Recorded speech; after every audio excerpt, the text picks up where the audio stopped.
starting a couple minutes early, so welcome everybody to the today, March 8th, 2025 board weekly retreat. We don't have public communication. We may not have a public because we're starting a few minutes early. So if a public member comes and wants to communicate, we'll allow it to do that. Okay. But other than that, we are going to immerse ourselves in budget. So one of the two most important people, besides our elder, is Dan. I'm sure everyone, but he might want to grab something. So maybe just by way of background to get started for you, we first of all we appreciate this opportunity to share the budget information with you. We haven't done this in a few years with the board, and I think some of that has to do with the fact that the board was maybe a little more in tune to the budgeting process, but also we have been, from a budgeting standpoint, we have been in a fairly stable place. We have I got that going in. We have the ESSERS funds that were helping to support spending as we were coming out of the pandemic and so forth, and we were monitoring those ESSERS funds. Well, those are all gone now, and we're, like many other school districts, having to address what's being referred to as the funding cliff or the ESSERS cliff, recognizing that as funding has gone away, as that funding has gone away, districts are now having to shift back to developing their budgets based upon the revenues from the state and so forth, making adjustments. So you're hearing a lot of districts that are currently making adjustments. We're in our normal kind of budgeting process. So the NRL will talk about where we are in the process. So the goal here today is to kind of share what's kind of brought us to this point today. All right, so a little bit of history, where we are, and more importantly, where we're going and how we're going to seek to build our budget moving forward. And then he'll also be able to show you some tools that he's working with and NRL that will look 3 years out as we begin to forecast our budget moving forward. Now, just a caveat to that, those that have been around a while, forecasting budgeting for schools is very, very difficult because we're so dependent upon what the state's going to do and what we don't know. It makes it very difficult to forecast, but it's a good process to have to forecast because it at least gets us thinking about what challenges are on the horizon. I will tell you, I was at a K-12 Alliance meeting yesterday. There's some real interesting things happening in Lansing right now, and it's completely consistent with this conversation today. Is the Republicans in the House put their budget out, and they passed their budget. It's the first time that any of our lobbyists can remember this ever happening. Usually what happens is the governor comes forward with her executive budget or his executive budget, and that is kind of like the first round, and that's what we're going to play off of. The House typically and the Senate will come forward with their budgets, and then they'll send them to the other chamber. They'll go to committee, and then they'll pass something out of committee, and then they'll go to the other chamber, and then the other chamber will mark them up. And then there's this back and forth, and then eventually there's what's called a consensus committee that will come together with the House, the Senate, and the executive, and they'll hammer it out, basically. And the hammering out typically took place in June. And in some cases, it would linger into August and into September. For the first time, the House passed its budget without any really much dialogue at all. And the House budget calls for essentially all of the required components, all the statutory required components in the budget are there. So there's about the school aid budget is typically about $20 billion. They passed a $15 billion budget, so they left $5 billion unassigned at this point. So things that are unassigned in the budget right now are transportation, which is about $700,000 annually for us. There's 31A, which is at risk, which is a big number for us. Not as big for some districts, but it's not assigned. The meals are not assigned in the house's budget. What other ones are not assigned? There's a couple of others that are, ELL is not assigned in that budget, big for us, so that Title III is not assigned in that budget and so forth. So, interesting that the House has already come out and said that they're looking at a 4% increase in the foundation, which is good. Their goal is to give schools a target to start from a budgeting standpoint, which is good. We appreciate that, and so we'll have some more solid numbers to begin working with versus maybe what typically are assumptions. So that's a bit of good news. We just don't know what that other $5 billion that's unassigned is going to look like. The other piece is there are some costs associated with retirement, what are called real costs associated with retirement. We're not certain how much of that's going to get passed on to school districts.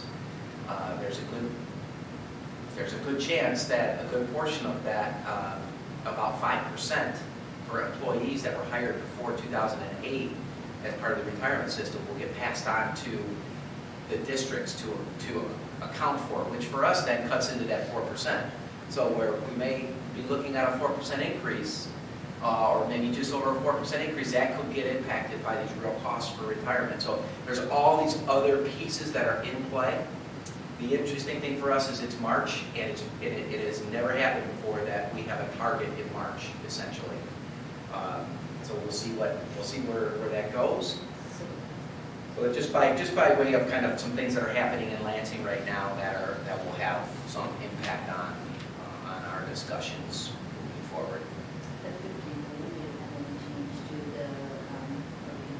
Yeah,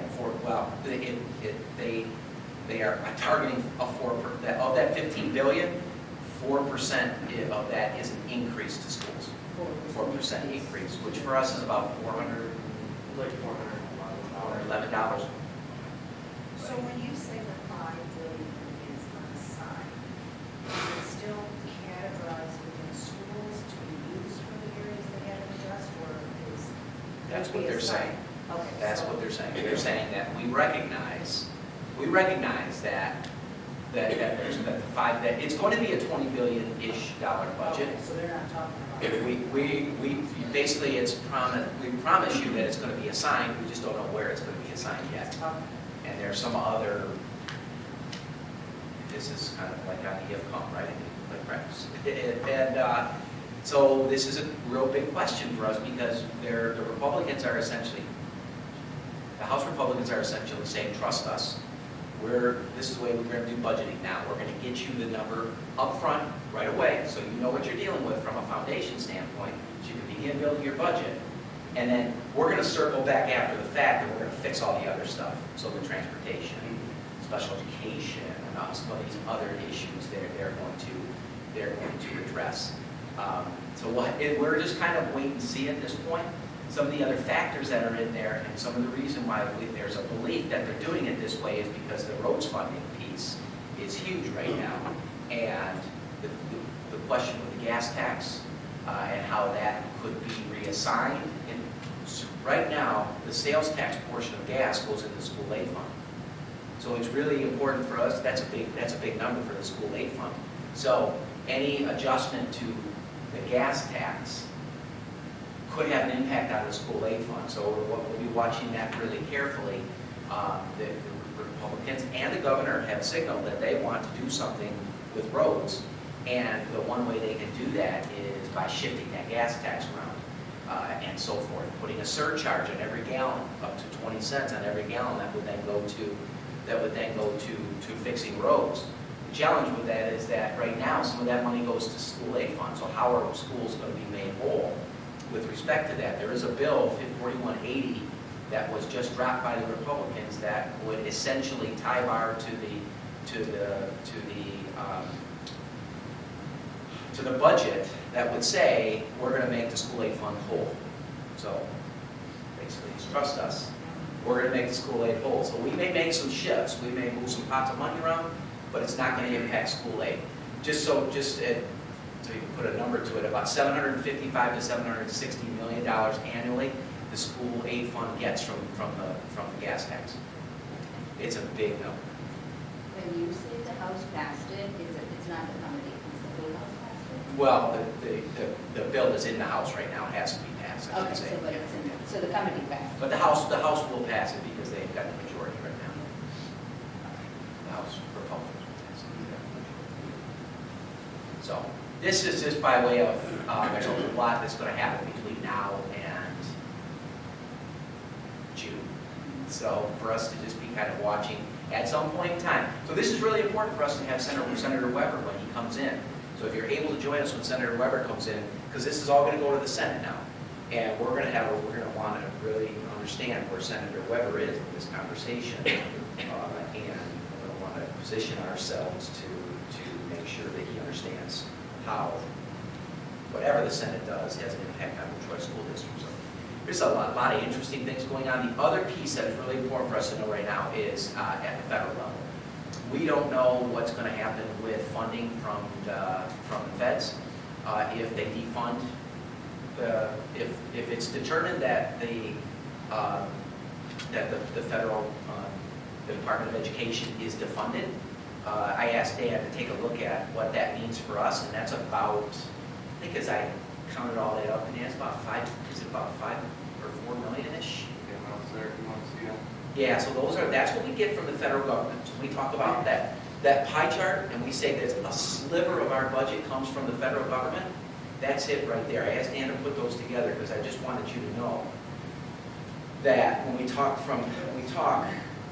it ends up being a big chunk of change for us. It's close to $5 million. And so when they talk about defunding states from the feds, that's what it means. Now, it doesn't mean that that money won't flow to us. It might just mean that it flows to us from different, maybe IDEA comes from DHHS instead of flowing through the Department of Education, right? It could flow from different pots or from different agencies. We just don't know yet. And then we also don't know what that money might come with some strings attached to.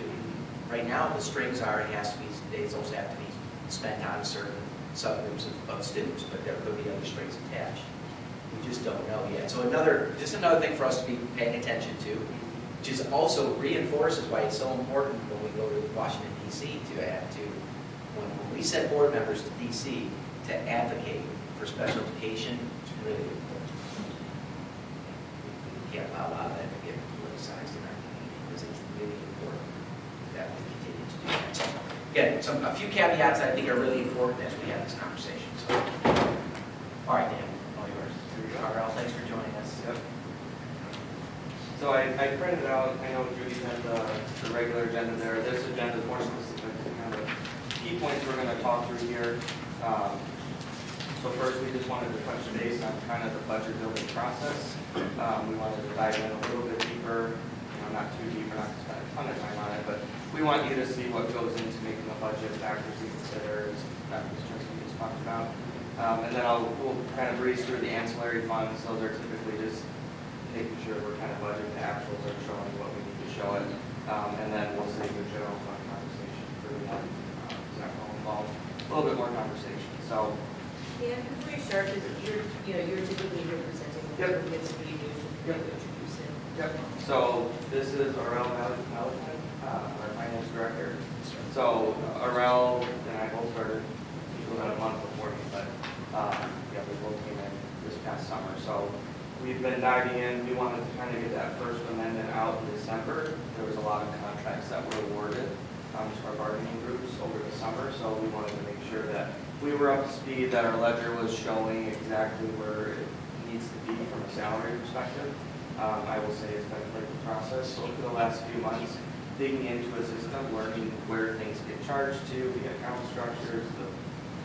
Troy, we're on a different system than the majority of the county is. So that was a little bit of a learning curve as well, trying to understand how to run reports and pull data, that kind of thing. So we've had a good opportunity now. Earl did all the heavy lifting, but we spent a considerable amount of time together reviewing everything and making sure things are adding up to what we want it to be. So thank you for that. Aurora, why don't you remind us where you come from?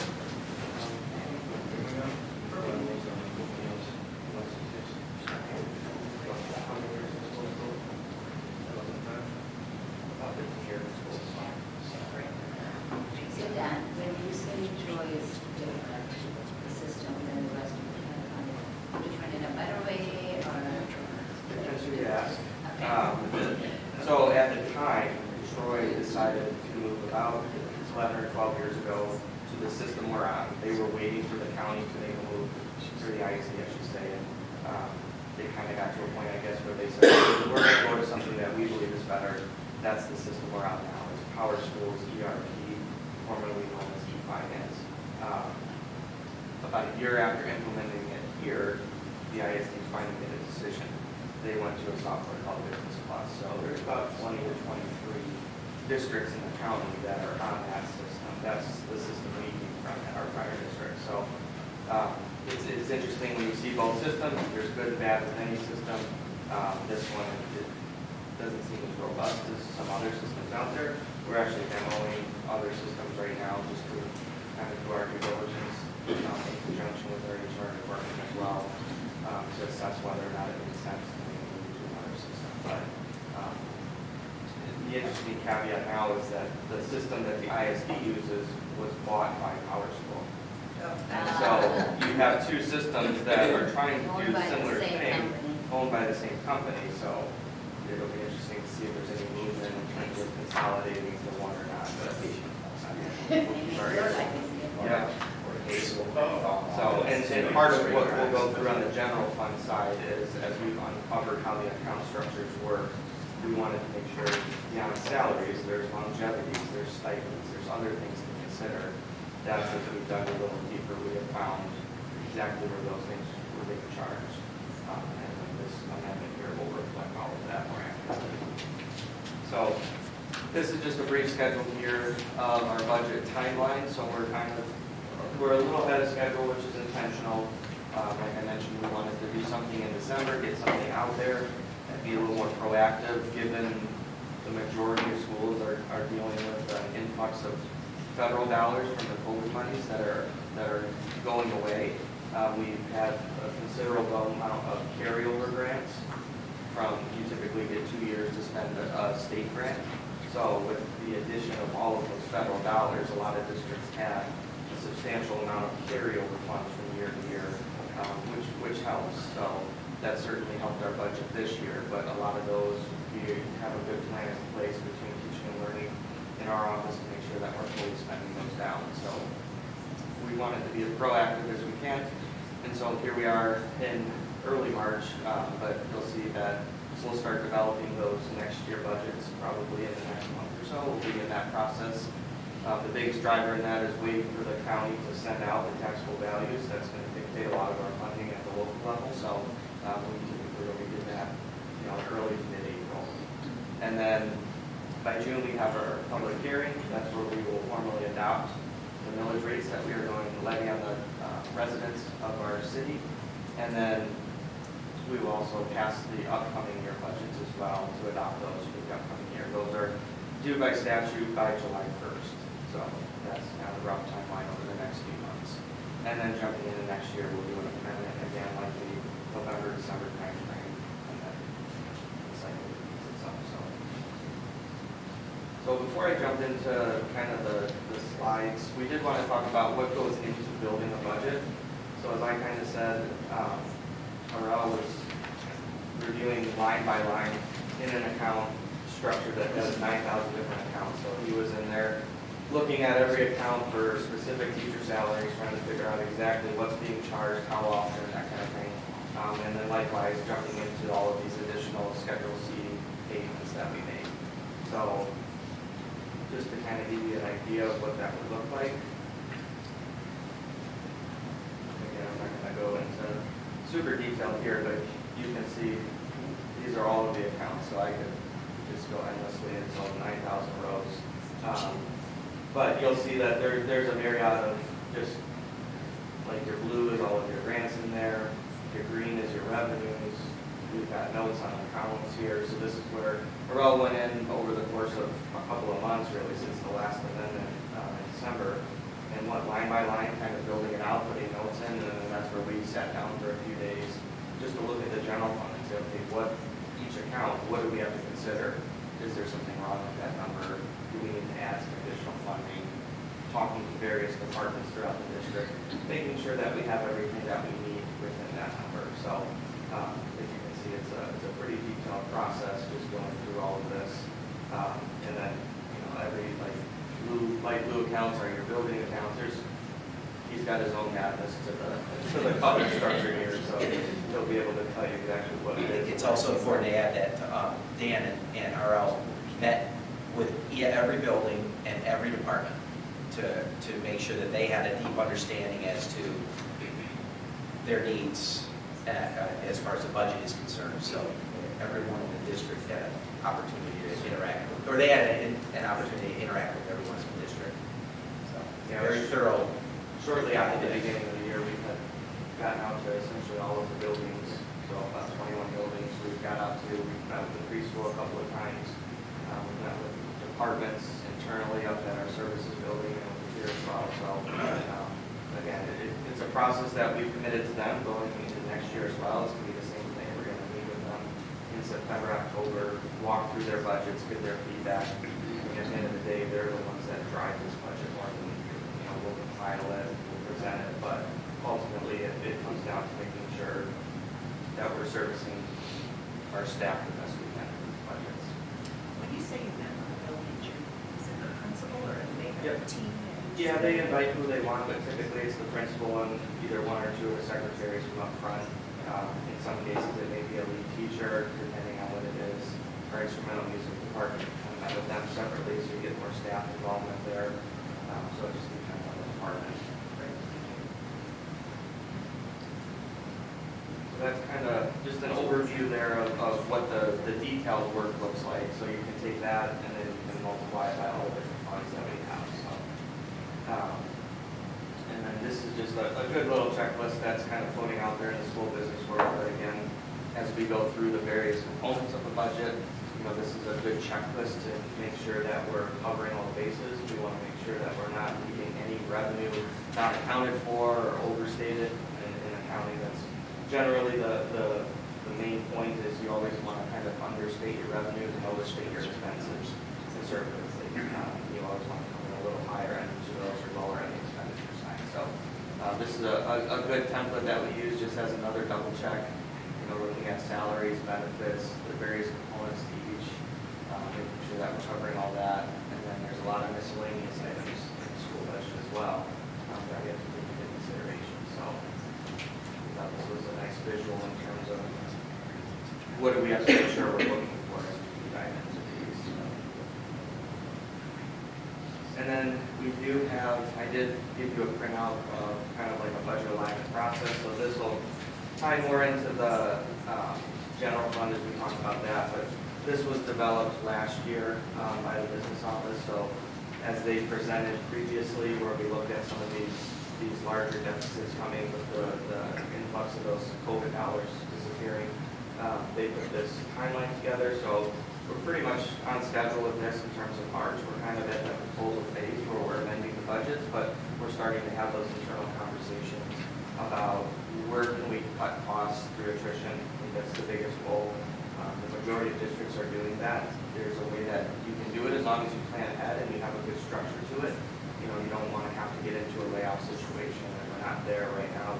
We want to focus on through attrition, how can we reduce our staffing costs accordingly to meet, obviously, the decline in enrollment as well. So I think it's really important, that Dan's point there is really important, and those, again, I'm restating this for most of you because you're knowledgeable about what happens in school, but for our audience that may watch this, is for schools, the planning process, the proactive piece is so important because the budget we commit to, that you sign off in June, that we're committed to, drive staffing. And once that staffing is underway and we start the school year, we can't just change that. We can't say you've got 30 days and we're restructuring this department or something along those lines. We're committed to that staff for at least a semester. The semester time would be as soon as you can make any adjustments, significant adjustments, and even then, adjustments at a school level at a semester time are hugely disruptive. We don't change elementary classrooms midstream. That's just not something we do in most of education. And even at the secondary level, it's extremely difficult to to change your staffing. So what we commit to and what you could sign off on in June is what we're committed to for the most part. We can make some adjustments. We can save a little bit around the edges, but this is why this planning piece is just so important for schools. We're not like private organizations that can move quickly. It's just not the way public education works. So, yeah. Well, I would comment it's not the way we want public education. Right. We might argue it's not the way any organization wants to work. And I have to say, from the time I've been on the board, I'm very, very proud of the fact that, we've never had in-school disruptions because of personnel. It's just not, it's not good for, the education of your student, and it's not, healthy for the educators that have to provide that education. So this is a real important process. So when buildings are working on like scheduling and staffing this, right, are kind of those deals around that we're trying to just that you already know about? Yes. Okay, right. Yeah, so we'll know right now, we're getting in retirement. So the contract suggests that for a teacher or any individual to qualify for their full severance as part of the contract, they have to let us know that they're going to retire by the end of March. So we typically know our retirees by the end of March, and that gives us kind of our attrition number. So that's the number we will build off of in terms of what of those positions need to be replaced, what of those positions might we be able to just accrete and not replace through attrition and so forth. So that's where those numbers are already coming in. We feel pretty good about where we are right now, mid-March. So we feel we should be in a pretty good situation. Based upon that information, based upon teachers we know that are coming back off of leave, teachers that may be going on leave, so there's this kind of ebb and flow of those coming in, those coming out, and so forth, resignations for whatever reason. We take all of that information, John's department takes all that information, sits down with Christine and Chris, and then they will then sit down with their principals and begin identifying based upon enrollment what their staffing needs are, what adjustments might need to be made.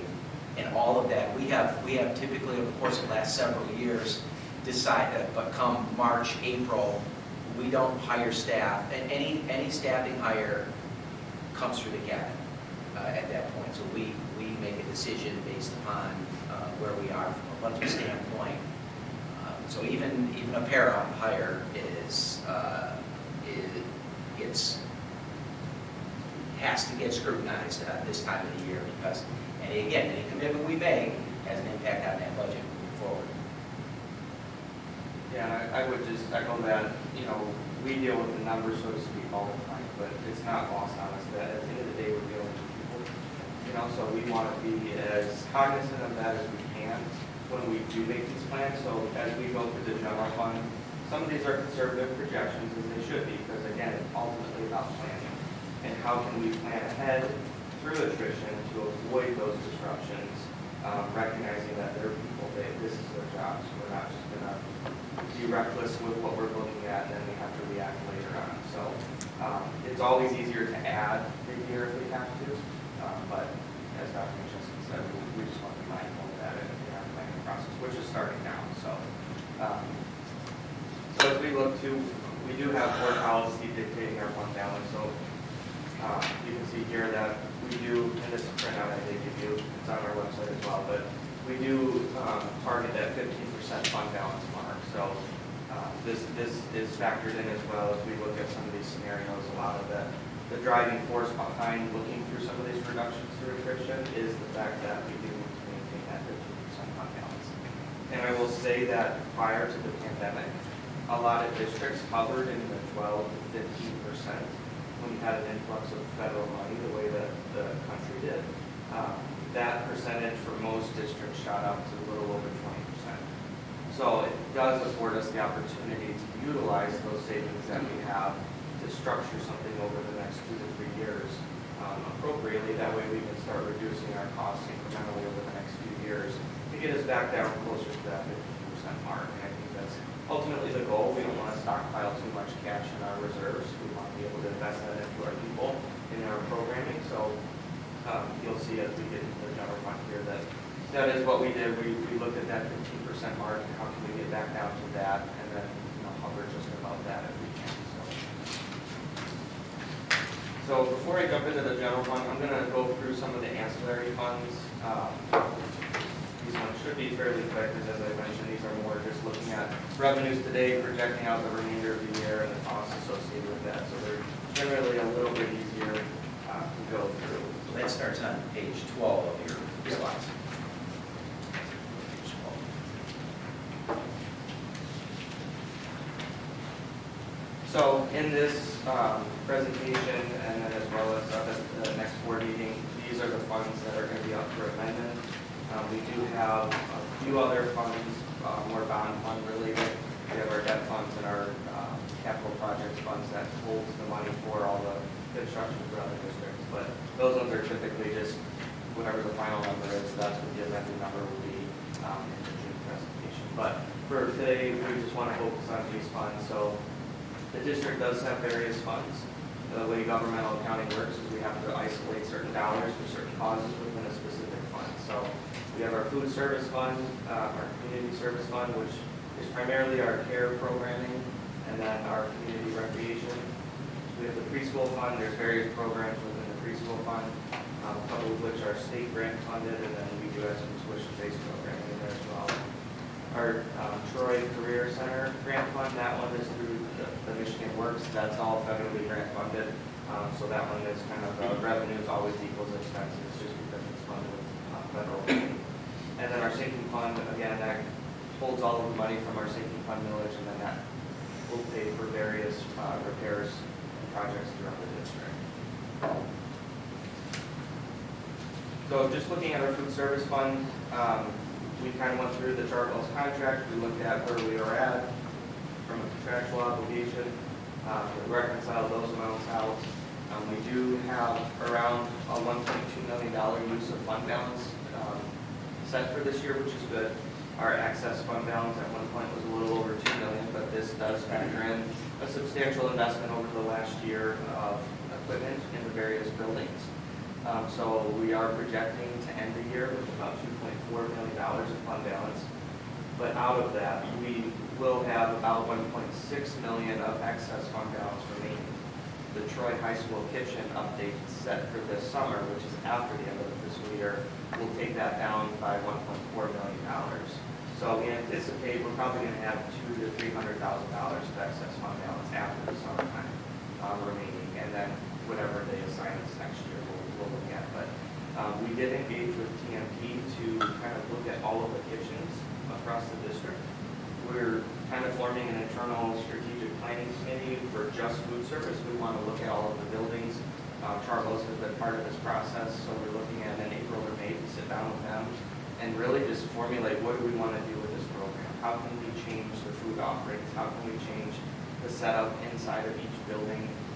And that may come with some bond dollars attached to it, but we want to have a set plan. So we engaged with an architect, just like they do for the equipment side, but we want to look structurally as well. Do we need to modify our kitchens at the elementary level or at the middle school level to make it a little bit more modern and more beneficial for the students? So that's just kind of the longer term highlights of what's going on with our food service fund.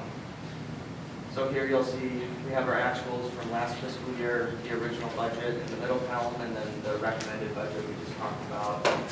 So again, looking at using around $1.2 million of that fund balance, getting us down to that $2.4 million mark. And then from there, we will again spend that down further by another $1.4 million this summer at the Troy High. So we should be sitting just under the difference between the fund balance and the excess. Yeah, so the way that the excess fund balance works is there's I believe it's unique 9 months of operating expenses essentially in your fund balance. So the state of Michigan mandates that, and then they give you a number of this is the cap of which you have, and then anything beyond that cap is considered excess fund balance. So every year, more so since the beginning of the pandemic with an influx of free meals, districts have had larger and larger excess fund balance to spend now. So we are required every year. You typically get that number right around now. We're still waiting on it, but we would expect sometime in March we get the number for the upcoming year. we have to submit a formal plan to the state of Michigan of how are we going to spend that now. And then there's various ways to do that. You can do it through equipment, you can do it through modifications to the kitchen, you can increase your meal costs, increase programming. We added the breakfast program a couple of years ago now, so there's different ways to do that, but the state does monitor and require that we submit a plan of action to do that. Community service fund, so this one, again, we just went through all the revenues and expenses, reconciled them out, and then we, Arel went through it, kind of projected out to the end of the year, making sure we're accounting for everything. So there's a small operating deficit, which is okay. There's a healthy fund balance in this one. So we'll project to end just under $2 million, which for a fund this size is a good amount of fund balance. So the goal is to minimize the impact on the community with our rates that we charge. So you always want to try to shoot for that break even, maybe slightly above it. But knowing where our fund balance is, we're comfortable kind of using that a little bit, again, to pass those savings on to the community. Is that So where I that, see. go ahead, is that where that operating deficit comes from? Like, is that? Yep, we're just undercharging. Yep. Yeah, so you kind of, you look year to year, I think last year was around $100,000 loss, if you will. This year a little bit higher, but there wasn't a lot of adjustments to the rates as costs continue to go up. So that's just something that we, again, meet with those departments and make sure that we're charging appropriately, but at the same time, we want to be mindful that we don't want to generate too much profit in those funds, especially given where the fund balance is right now. So you'll see here that their actual budget in 23-24, there was a slight use of fund balance there. And then again, on the far right is the recommended amendment. So similar to last fiscal year, but again, a healthy fund balance, I should say, to where we can continue those conversations with those departments over the next couple of years, just to make sure that we're keeping things in order. Okay, that's the question. Yeah. So do we have fewer students coming into the care company? Is that why we have 200,000, so that's revenue? As opposed to the original budget you're saying? Yeah. Yeah, the care company has had a little bit of staffing issues, which has prohibited the size of the classes that we can offer. So I know there's wait lists and they're doing everything they can to make sure that they're hiring appropriately, but that's, again, in the grand scheme of things, it's a small drop off, but that was the driving force behind it. It's a staffing issue. We have, to Dan's point, we have wait lists every year. We just can't provide enough staff in order to run as many sites as we'd like to run to meet the community's need. The flip side of that also is we've had to pay more for staff. So we're paying more for staff. We're not able to even paying more. We're not able to get enough staff in order to build the capacity to make more. So we're trying. We've been trying. This is a challenge every year. And it's a licensing requirement too when you have a child care center like this, that you have to have certain ratios of students to staff member. So until you can guarantee that you have a specific number of staff, you can't open up a new section, if you will, for those students. So again, hopefully as the market kind of comes back to what it was 5 or 6 years ago, we're hoping we can expand. So this is not a budget issue, but generally, one of the things that I hear complaints about is the fact that the care company openings happen at this particular time, and then half an hour later they're filled out. Very competitive. It's like so difficult for people to, if you're not on top of it, and if you don't, sometimes the multiple people in the family have their laptops up and going. That's how competitive it is. Yeah. And our summer programming is Yeah, the summer same too, thing. yes, I know they're exactly. In any sort out summer program, whether it's group or summer day camp or wherever, you're not on the computer with the Midnight of this day, Yeah. or something. Yeah, the challenge that we face, we could charge more to pay more to potentially attract more staff. There's no guarantee you're going to attract more staff. We're trying to be sensitive to the community as well. Try to keep those rates such that the community can afford it. Makes Um, sense. So there's this delicate balance that we have to make, that we have to maintain. This has been a challenge since I know, since Chris has been here, that we have struggled with. It's been over 10 years since I've been here. It's an ongoing challenge. I think it's the hours that you're looking at too. You know, it's 2 hours in the morning, 2 in the afternoon, so it's a hard position to fill. You know, food service is the same way, where you know you're kind of chopping the day up into 2 different parts. So So these, our care workers need to be licensed, but they're not, they have to be licensed child care providers. the program itself is licensed. So obviously they go through background checks and specific trainings, but the program itself has to be licensed in order to operate as a child care center. But are there requirements for the people who work in the program other than the background checks? It's typically just a background check, and then there's certain training that we put them through. But no, CPR training and manual. but no They specific don't like have child any care. early childhood. Right. Can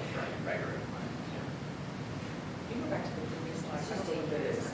The no federal child care stabilization fund. Yeah. So this was kind of the child care version of COVID funding. So your preschools and your child care centers / fee programs, things like that, were all given essentially money to try to provide child care for the workers during the pandemic. So it was a relatively large figure, again, which helps boost your fund balance because you can use these federal funds. And that goes into looking at the rates too. You have this influx of federal funds to build up a fund balance. Now, can we keep our rates pretty consistent from year to year to try to lower that fund balance over time and essentially giving back to the community members by not increasing rates? Does the area participate with like reimbursement from like state programs for people with poverty who receive reduced rate child care? So there are some programs if you're eligible through DHS at the state of Michigan. So the area accepts those. Yeah, it's just used as kind of like an offset. Yeah. So it's other revenue source, you know, it helps balance it. This may be a dumb question, but do we offer to our teachers if they want to?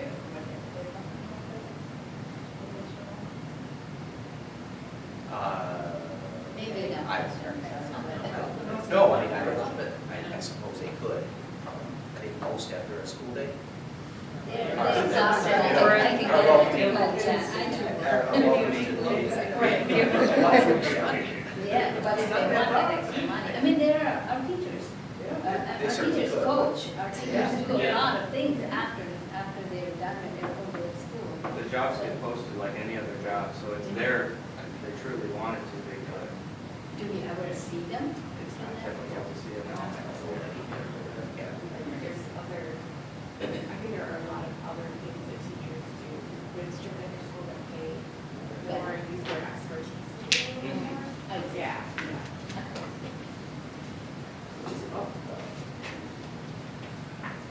So this slide here just kind of broke out. I thought with this fund specifically, it'd be helpful to kind of see the difference between the size of care versus the community recreation, just for the perspective. So again, you can see care there is operating at a loss. That's the primary driver of that. But it's that finding that equilibrium of how much do you want to charge versus what we have to pay for the market. So, and again, that fund balance was increasing over the last few years with that influx of those child care relief funds.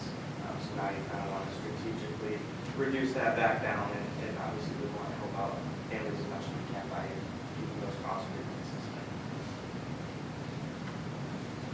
Jumping into the preschool fund, so again, I've gone through and we reviewed everything together in terms of all the revenues. There's strong beginnings and then GSRP grant funding in this fund.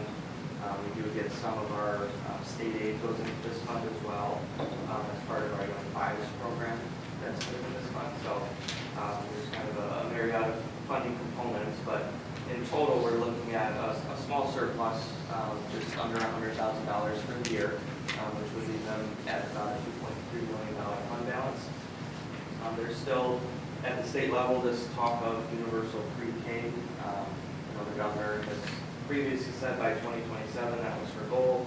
Each year, she tries to push it sooner and sooner, but obviously that's something that we're aware of. I know each year the GSRP income limits keep going up, which is good for families. That'll help pay for an additional 4-year-old preschool for them. So we do, on our end, see a little bit more money shifting to grant funded as opposed to tuition funded. So that's something that we're monitoring over time, as well as the tuition revenue is going down, but then the grant funds go up to cover those costs. So, and then again, in this fund, just as the community rec fund, there is no child care stabilization funds remaining in this fiscal year. So here we had our actual in 23-24, the original budget there in the middle, and then the recommended budget up at the top. So again, just the small addition to fund balance, leaving them at a healthy $2.3 million. Quick question, because does the total roads funding that's coming from the state of Michigan, will that go into next year's budget? If we receive that, yeah, we'll talk about that a little bit, where we have a strategy as to where we're gonna put that in. But yeah, as soon as we get that. Okay, at one point we were talking about having that part of the preschool, pay for the preschool, but I guess we don't need to do that. Yeah, we got a strategy, I think, where it's gonna allow us max flexibility, also continue to offset some costs, part of the bigger strategy. So looking at TCC funds, so this is our Troy Career Center fund. Again, this one is a grant-funded program, so revenues are always going to equal expenditures. So as you can see here, the recommended budget on the far right there is just a byproduct of the allocation that was received for that program, and then the corresponding budgeted funds for all of the various expenditures as well. So again, no net impact on this one, it just nets out to zero. Is this at risk of funds? No, this one's through, I mean, it is a federally funded program that's kind of pushed through Oakland County and then to us. So we're just kind of like the fiduciary agent to hold the money for the county. But this doesn't come from the Department of Education, does it? I don't believe it does. No. I didn't have a department. Yeah, it's a Workforce combination. development, workforce development. Yeah, it is a combination, so you can see the breakout at the top there. About $500,000 comes from the state, and then the remaining balance comes from the federal government. And then the last fund for our ancillary funds today is the sinking fund. So again, this one we went through, typically you have a 3 to 5 year plan in the sinking fund as to what you want to spend those dollars on. So we went through and kind of looked at all the outstanding projects that we have, various purchase orders that are out, and then look at where we're going to end for the year. So again, adding about $433,000 surplus to the fund, which would get us back up to just over $500,000 in fund balance. You'll see on this slide here, last year we did have a pretty sizable planned use of that fund balance. So that fund balance was kind of creeping up to close to $2 million. So we wanted to make sure that we were spending that down accordingly. So that got it down to just below $100,000 last year. So we want to just build it up a little bit back to like that $500,000 mark, which is about 10% of the total revenue. So that'll give us obviously a little bit of wiggle room as we look into projects for next year. And then obviously have between $5 or so million a year of new money that we can strategize as to how we're going to spend that. So let's go. Go ahead. Is there laptops or iPads, refresh at all that's coming up that could use this funds next year? So that has to be bond funds. It has to be. Yeah. But that's Yeah. There was a proposal for technology, but You didn't propose You it. can use it for buses. Yeah. So, but Technology hasn't been approved. so the sinking fund can be used for buses.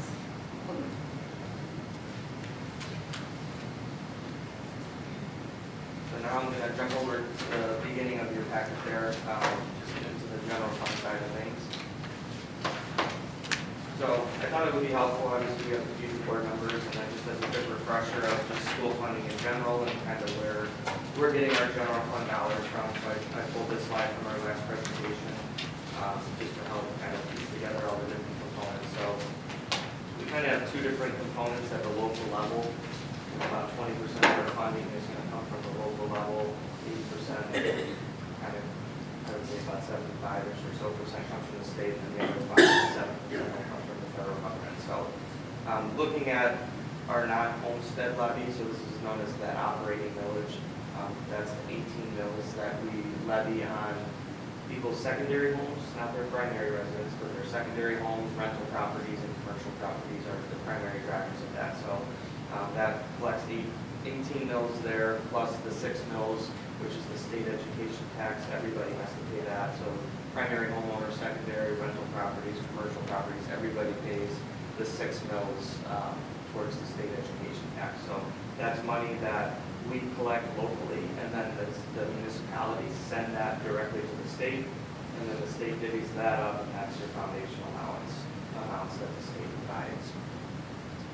And then we have our hold harmless levy as well, so that's the additional amount that we, fortunately from our voters that have approved this again, that we are able to levy up to an additional $786 per pupil, and that essentially makes us whole, if you will, from where we were back in 1994 to today, when the state went to proposal A for the funding model. So there's about 60 or so eligible districts, about 40 to 45 of them actually do levy a whole harmless millage across the state. So we are one, much like our surrounding districts, that have these as well to provide an additional source of revenue. And then we do have some other sources of revenue here. So as we talked about earlier, there's sales tax, gas tax, income tax, use tax, the lottery, things like that all flow into the school aid fund as well in various forms. So all of that together would equal our $10,394 per pupil. So even though the state is saying that's what they're going to give us, they're expecting that around 2,000 or so of that would come from the local sources. The remaining balance comes from the state of Michigan. And that's what you can see on this slide here on the far right. So we have about $6,800 coming from the state of Michigan. Locally, we're collecting about $2,800 per pupil. That's your non-homestead operating millage. And then the orange at the top there is the whole harmless portion of that as well. So, and that's 786. That's kind of a cap per the law that we can collect per pupil for a whole harmless. So all of that together does equal that $10,394, which is this school aid or state aid allowance, I should say. Just for my clarification, the whole harmless, is that levy for homestead and non-homestead? Just homestead. Dan, do you have a approximation of how much or like what percentage that those other revenue sources contribute To the school aid fund. Yeah. It's usually like 3 to 5%. I mean, it's a small amount in the grand scheme of things, but the lottery, I know, is sometimes $1 billion. But there's always the game of $1 billion comes in, but then there seems to be a transfer of a few $100 million out of the school aid fund to various other funds. So yes, it is all coming into the school aid fund, but again, it's an accounting of just moving it right back out. You know, it might be interesting at some time in this chart, because I still have people saying, well, the school should be doing fine, they're getting money from the lottery. Yeah. You know, so I think there's a bit of a different impression from people in the members of the public Yeah. in terms of how much money these other revenue sources really contribute to us. Yeah, I do have a slide I could pull. I did have my prior district that kind of shows all the different funding components to the school aid fund and how much of it was the lottery use tax, and it's not this grand number that people think.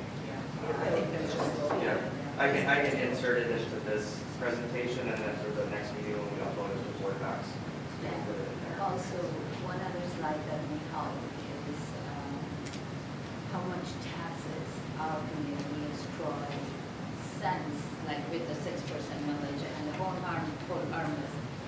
how much we actually get. So in a sense, we are probably a net negative district because we send more taxes than what we get back for our students. Yeah, we could run numbers like that. It would be good to know for them. Yeah, we're a donor district. Yeah. Well, that's the right taxpayers.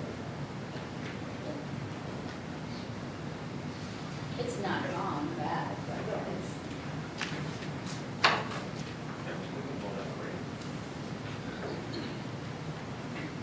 So this slide here, we did show back in December as well, but this kind of shows where the foundation allowance has been since the early 2000s in the blue there. So that's our actual foundation allowance amount. And then the yellow line is if that amount had kept up with the rate of inflation. So when you look at where we could have been, had that amount kept up with the rate of inflation, that would have been about an additional $51.9 million of revenue for the district. So I think this is always a key point because as we negotiate contracts with our staff and we look at the various costs that we have to pay outside of staffing, inflation is real, it's there. We have to make sure that we're making those payments. So it is a key point to look at where that revenue could have been, just to highlight that gap that we're trying to deal with. So I wanted to pull this slide up. This one was presented last year.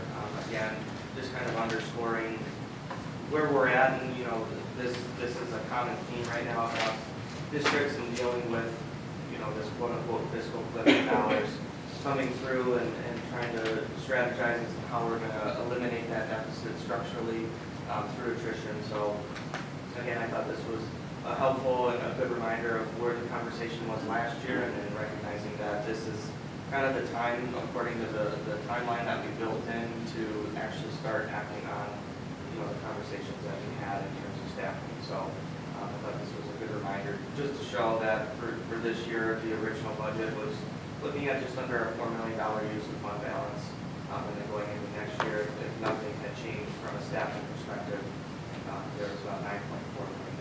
So, and I would underscore that when we had an influx of COVID dollars coming into schools, the first round was very minimal.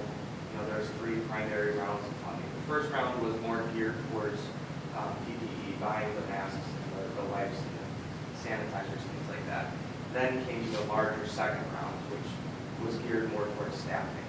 So recognizing that students needed additional help, they needed the mental health supports, various supports to accommodate those new needs that were arising from the pandemic. So when you look at the volume of money that was pushed into schools and how do you appropriately spend that, staffing was really the only way that you could even spend those dollars. And it was a choice that districts had to make of you either hire staff and add staff, or you send the dollars back to the federal government. That never used it. So that's where now you have to deal with transitioning those staff members over to the general fund with those dollars being gone.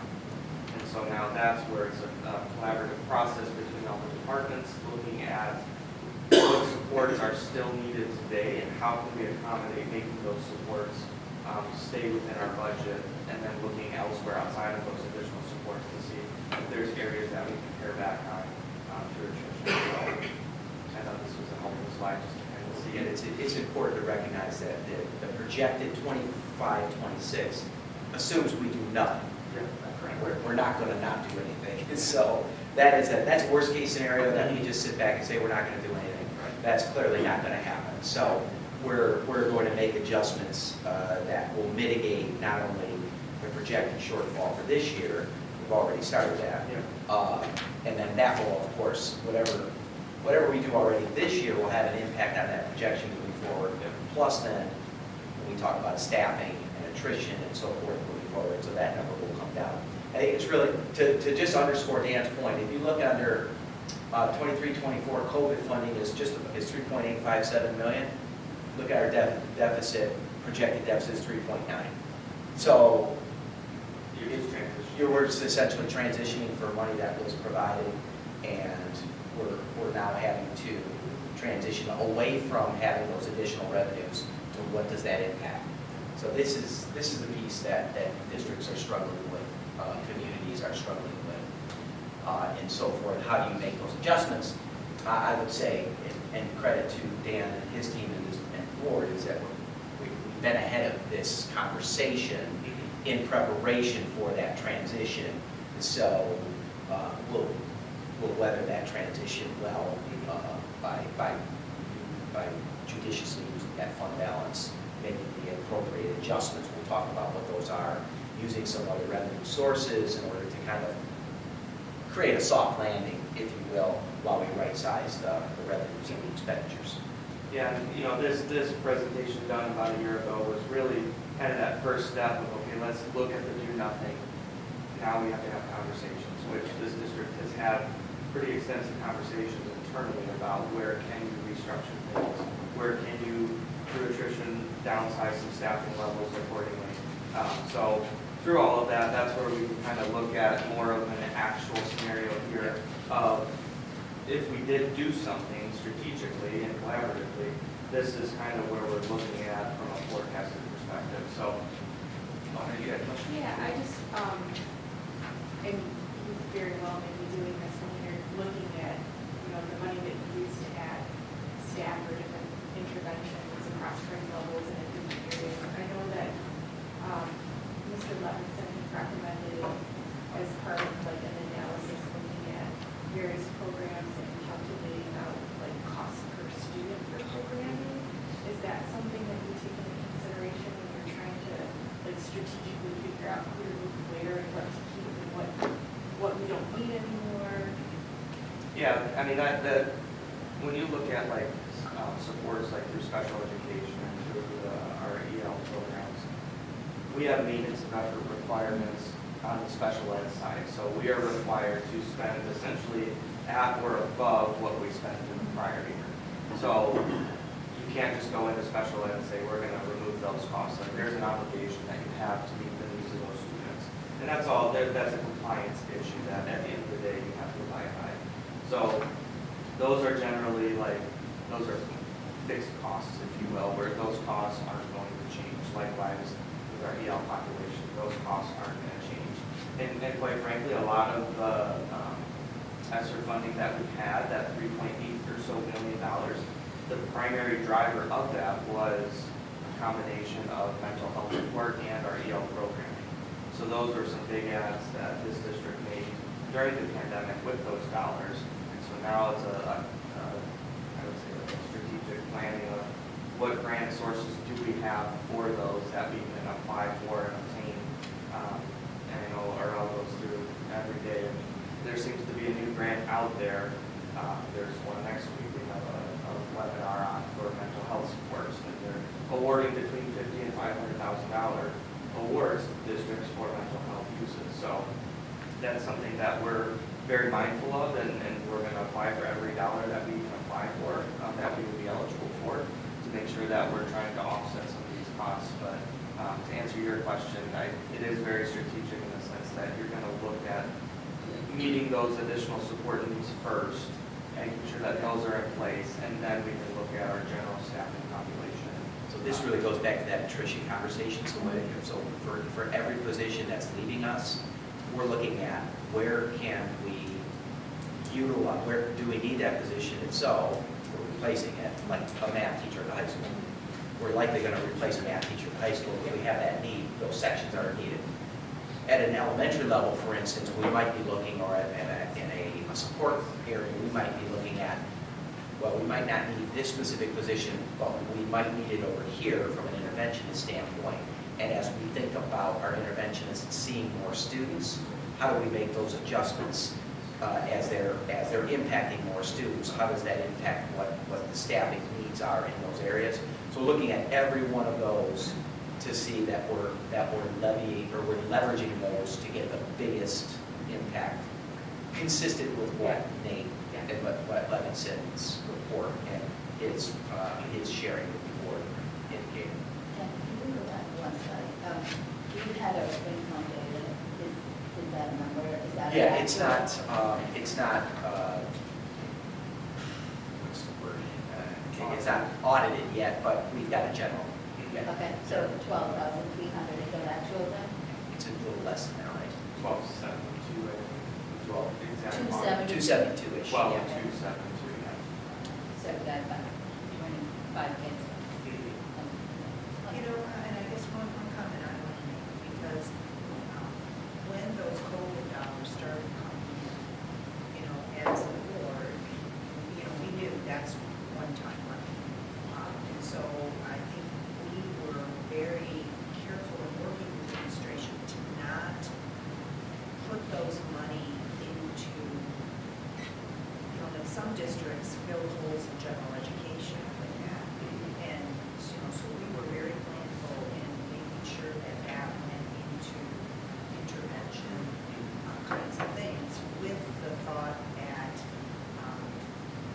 when we got to this point, we would be either able to find, and it's been true because the mental health, recognition of mental health issues in schools has really grown. So there are dollars now available to that. And then our thought was that we would be able to, because we've been seeing the trend of those kids across the district, across the state, across the country, that we would be able to use attrition to kind of, so that's exactly where we are here today. But I do feel good that it's very tempting. We could have used that money in some other areas in the general fund that, you know, could have been helpful, but knowing that it was one-time money, it's the gift that's going to stop giving. So, yeah. Yeah, and so this slide here was that, it says 12,300, that was the number that was projected in December of 2023. Yeah. So this, I literally just copied the slide over, so that's not like. I see it in the next one. Yeah, actually. yeah. I just didn't get to. We zero in on it now. Yeah, 1272, 272. So that was really the do nothing slide. This slide here is more of the, we're gonna do something, and we know what we're gonna do, and we'll go into that here in a minute, but, so really here in the A2, which is our amendment 2 column, that first column there, so we're projecting out right now about a $3.48 million deficit or use of fund balance for the year. I think we have to cautiously use the term deficit because it's really a use of fund balance, and it's strategic and purposeful in that sense. So again, that $36 million fund balance that you see there, that crept up during the pandemic, so now it comes time to actually use that. And at the beginning of the pandemic, that was actually one of the ideas that was floated at the state level when funding was short, was districts were sitting on, at the time, around that 15% mark, and they said, well, that's a lot of money out there. Maybe we make them spend it down to 10%. So, you know, at one point, that was what the state was floating as an idea of how do we fund schools, was make them use their fund balance. So we've been fortunate enough that that number has crept up, and now comes time to slowly start spending that down strategically. So, and it helps kind of smooth that curve, if you will, of how can we transition all of these additional supports into the general fund over the course of 2 or 3 years. So that's what this kind of shows, is we looked out 2 years, and we're going to continue to work on some more in-depth projections to where we can look out maybe a 3rd year. And that really just helps us from a planning standpoint as we have conversations every spring. So Dan, one thing I think it's good just to share with the new board members, because sometimes fund balance gets painted as, you know, we're hoarding taxpayers' money that, you know, we should be spending penny. But there is, I mean, we all know the concept of cash flow, because we're paying our bills, you know, the money doesn't exactly come in the same way that we have to, you know, pay the bills. And because we don't get paid, we get paid differently during the summer by the state, I think we calculate for cash flow reasons, it was right, it was like you need a fund balance of about 7 or 8% to cover you through those summer months. Some districts borrow money. If you got to borrow money, you're paying interest. So, you know, fund balance, that's why we as a board passed that, you know, in our policy said 15%, because that gives you the cushion that you need to pay your bills over the summer. And, you know, then it gives you a cushion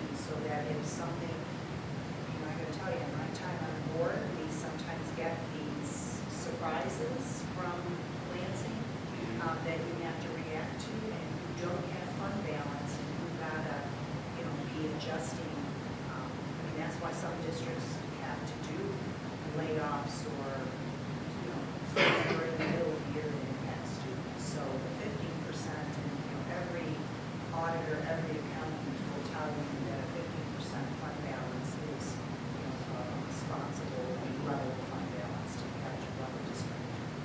Yeah, and to touch on the funding, so the state of Michigan, we start getting state aid in October, and then that goes through August of the next summer. So there's no payment in September, and that's a month primarily where we have 3 payrolls, not 2, like normal. So not only do you not get any state aid in the month of September, but you also have an additional payroll during that time. So that's when we need fund balance to float us for that period of time. I've been in a district where we had to borrow, and on a much smaller scale, it was about $140,000 in interest. So they're essentially giving you an advance on your state aid to cover your obligations during that time, but then they're going to collect Check. interest on that. So a district this size, it could be $300,000, $400,000 just in interest costs added on top of that. So in the state, the reason they don't pay it out in September is because their year end, unlike us at June 30th, their year end is September 30th. So they want their balance sheet cash number to be very high at that point in time. So they want to stockpile the money for 1 month to make it look good, and then they pay it out in October. So Just curious, why is it 3 payments in September? it's just, so, yeah, it depends. I mean, if you pay bi-monthly, like on the 15th and the 30th, then you've always got 2 pays a month.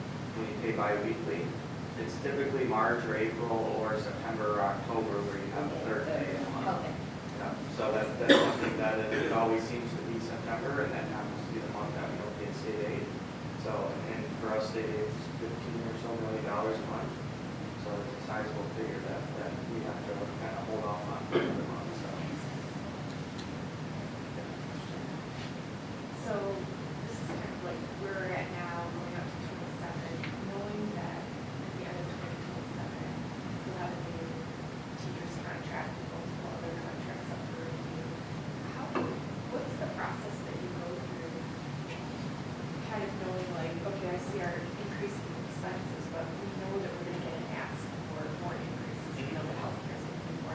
Like how do you plan for that so that you're in a position where you're not gonna have to like cheat down your fund balance and all of money? So we'll go through this one here. This will kind of get into like the projection model as well.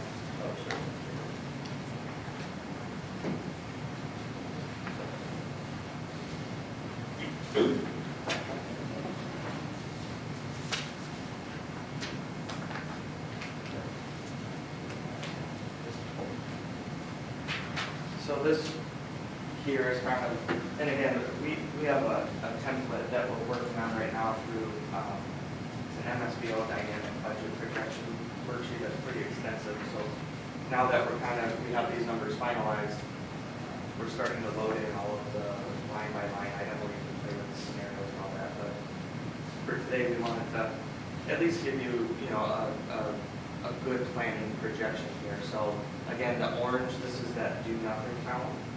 So that's where if we just simply transition the numbers over to next year and did nothing, then this is where we would be at. So again, on that previous slide, it was $9.5 million use of fund balance.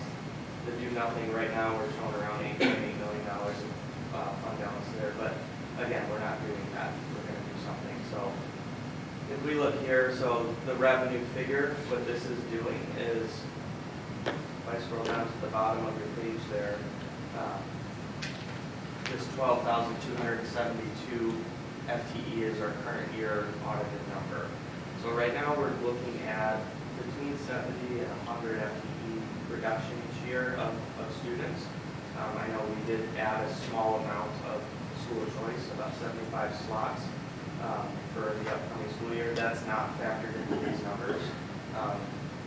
So there's a good chance we will fill those, but obviously from a planning perspective, we want to make sure that we're looking at the most conservative way. So I took down 100 here. Yep. Just for clarification, the 70 school of choice, do we get the same amount of revenue as far as foundation elements and our kind of revenue? So you would, in a school of choice scenario, you would get the lesser of the district they're coming from or our foundation. So it won't be 100% in every case, but. So that whole harmless may be gone? Well, the whole harmless, that's what I described it. It's like two different pots, but, so like the current numbers are $9,608 per pupil as the minimum. So you would essentially get that figure for anybody coming in, if that's what their district's Versus the foundation. 10,007. Yeah. Okay. Yeah, so it's going to be about, if we realize the 75 students, it's going to be about $750,000 increase in revenue. Yep. That's the swing here. Yep. But That's I not wanted to fair. show, obviously, we're going to continue that school of choice conversation. We did it kind of for 1 year coming up, but I wanted to show what the projections were without that being a part of it. So looking at next year, I just took 100 students less, given we're graduating around that 950 to 1,000 mark, but then we're only bringing in 850 to 900 new kindergartners each year. And then looking at this increase here in the foundation is what the governor had proposed. So she was proposing from $9,608 per kid up to $10,000. So that was an increase of $392 per pupil. So that's where this number here came from. And so looking at down here, I took our prior year revenue, and then this would be the lost revenue with that 100 FTE student decrease. And then the increase here in foundation based on the new 12,172 student count, giving us a new total of just under 199 million.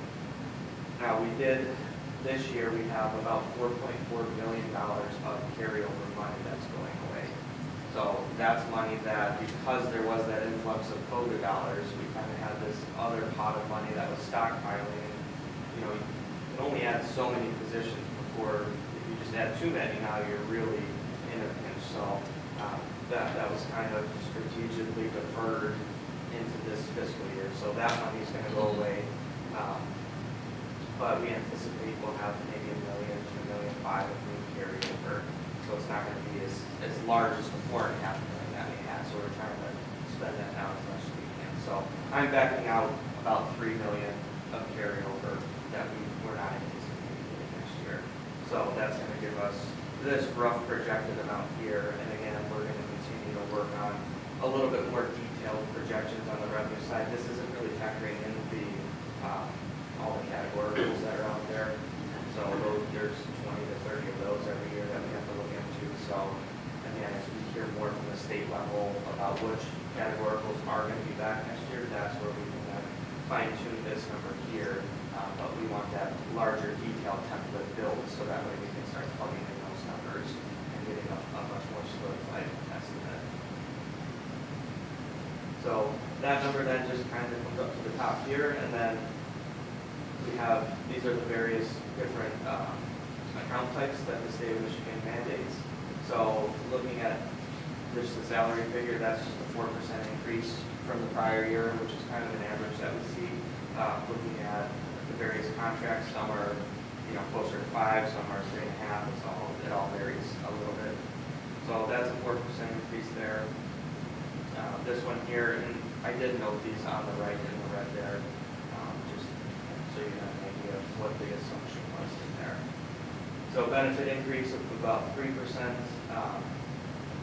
That would factor in kind of a retirement cost increase, and then looking at the overall benefits that we would pay. You don't see typically with vision or dental a large increase there, but it's typically your health insurance that you'll see a small increase on. And because we are a hard cap district, that's where, we have a mechanism to limit the larger increases on those. And then purchase services, this one, we do know as of today that our first student contract will be going up. We're coming up in a renewal year. They did renegotiate their contract with the Teamsters Union, so first student, I think, being one of the more respectable transportation companies out there. We are in a good spot with them and happy to have another year with them. This was a known increase coming of about $400,000 a year. So, but again, that would be kind of a one-time hit going into next year. Ordinarily, it would be about a 3% increase year to year. This year, we're looking at about a 10% and catch them up to the market, which again will help alleviate some of the shortages on the bus driver end of it. And then the rest of these here, Can I just ask one, so what are some of your thoughts about other areas where you can cut purchase services?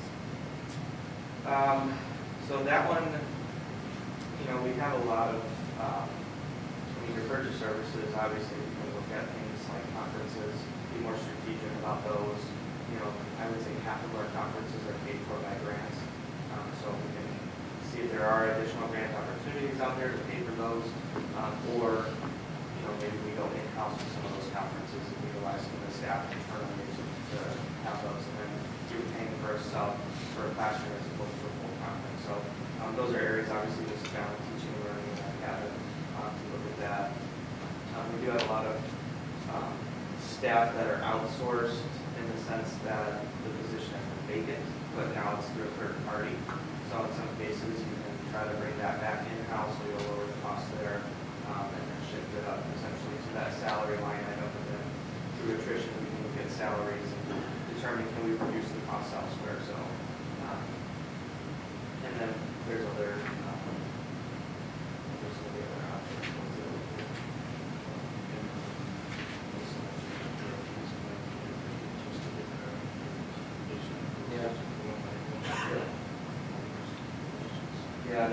we're looking at Section 41 bilingual grant does cover certifications.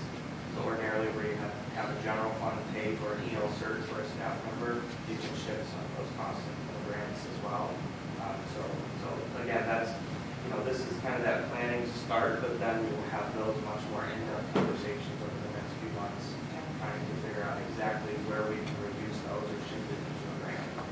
So, Also trying to use as much as you can staffing for grants.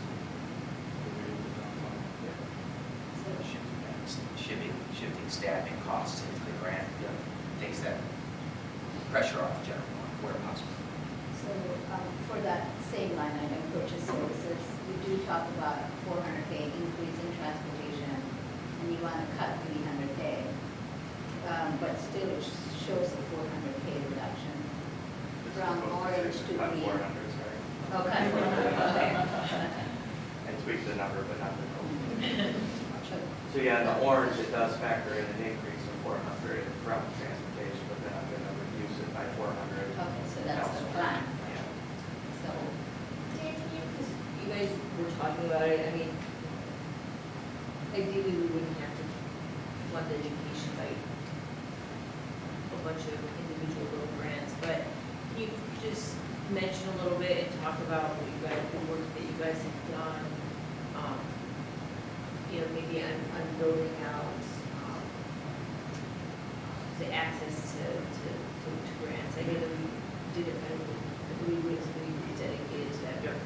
Yeah, so we have a grant accountant in our office, so she is responsible for going through all of the grants, and I'll just kind of give you a visual here of, like, these are all of the different grants here in a shared drive that we have. So as you can see, she's going through, and there's like 30 of them there, to go through and figure out and coordinate with various departments in terms of what costs are we going to budget in there. She sits down every couple of weeks with her else and kind of go through and make sure things are adding up and balanced and submitted and all of that. So that's on the finance side, but then on the teaching and learning side, we do have a grant and what's Kara's other piece? She does the Assessment. assessment, yeah. it. So she also is kind of providing the narrative from teaching and learning in the coordination with her staff and working with our grant accountant. So you have kind of a finance grant person and then a teaching and learning grant person who work together, and they're communicating daily in terms of what positions are needed, and then our accountant can then say, okay, this is where we're going to plug them into this grant. And you know, more at a routes level, there's a strategic component to this too, because you know, as we talk about special ed funding and our maintenance of effort requirements, where we have to spend more each year, that maintenance of effort has to come from the general fund dollars. It doesn't come from anything grant funded. So if we push positions into a specific grant that could qualify as a cost for special ed or EL, I can't claim it now on that, and then I'm lowering my maintenance of effort, and that could get us into trouble. So, and likewise, when you report a cost from your general fund that is special ed in nature, we get about 20% of that cost back the next year. So your funding is going to go up each year the more that you're reporting from your general fund. So there's a strategic component to making sure we're putting certain things in certain grants to maximize the dollars that we're going to get in an upcoming year. So for instance, 31AA is one of our larger mental health grants. That one can also be used on security. So for us, yes, we do have additional positions in there, but I need to make sure that I'm pushing more security costs into that grant. That way, if I'm covering the remaining balance out of the general fund for mental health, I can report that to the state, and then next year I'm going to get 30% of that back as additional revenue. So it's I don't want to call it a shell game, but I mean that's literally what you're doing, is you're trying to move pots of money around to make sure that we're maximizing every dollar we get. Is the maintenance of effort process requirement from the state or from the feds? It stems from the feds, but it's managed through the state at the ISD level. So, and that's how the money flows. So IDEA funds flow from the federal government to the state of Michigan, but then each ISD is tasked with being the fiscal agent for those dollars for all the districts within the county. So they're the ones that are actually doing the maintenance of effort calculation, making sure every district is spending what they're supposed to be spending on special ed plus some every year. Even though the feds don't at all fund what they're supposed to fund. So Are most of the grants coming from different levels of government, basically? yeah, most of these are state grants. Your title grants here are all federally funded. IDEA is federally funded, but a good majority of them are from the state level. Any from the county level?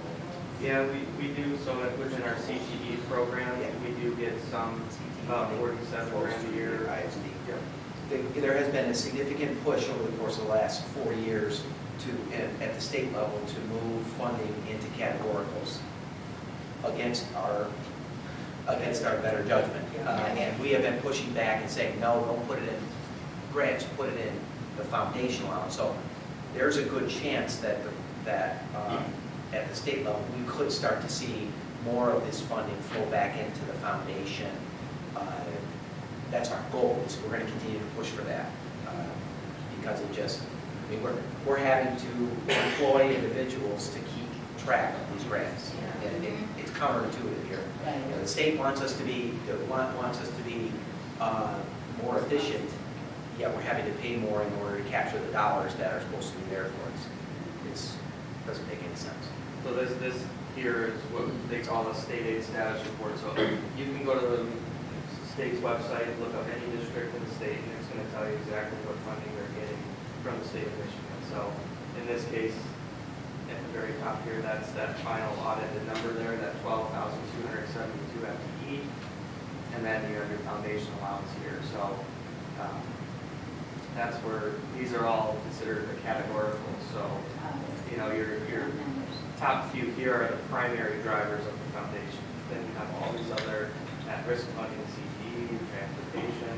So all of these grants, I would say 80% of them require an additional grant application for you to work with your teaching and learning departments to figure out how are you going to spend it, put in a grant application with a narrative, costs associated with it, and then any of these state grants here or categoricals, that's where you get 2 years to spend it.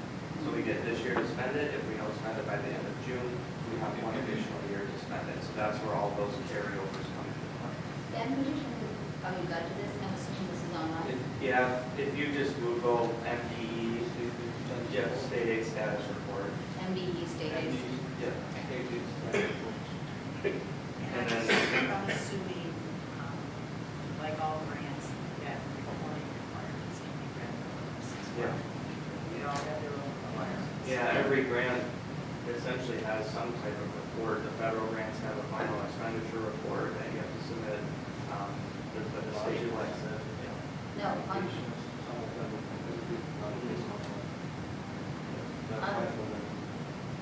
are these grants usually first come, first served kind of thing? When a rel says competitive, that's first come, first served. So if 2 people apply and there's $1 million, there's a potential that they could each get 500 grand.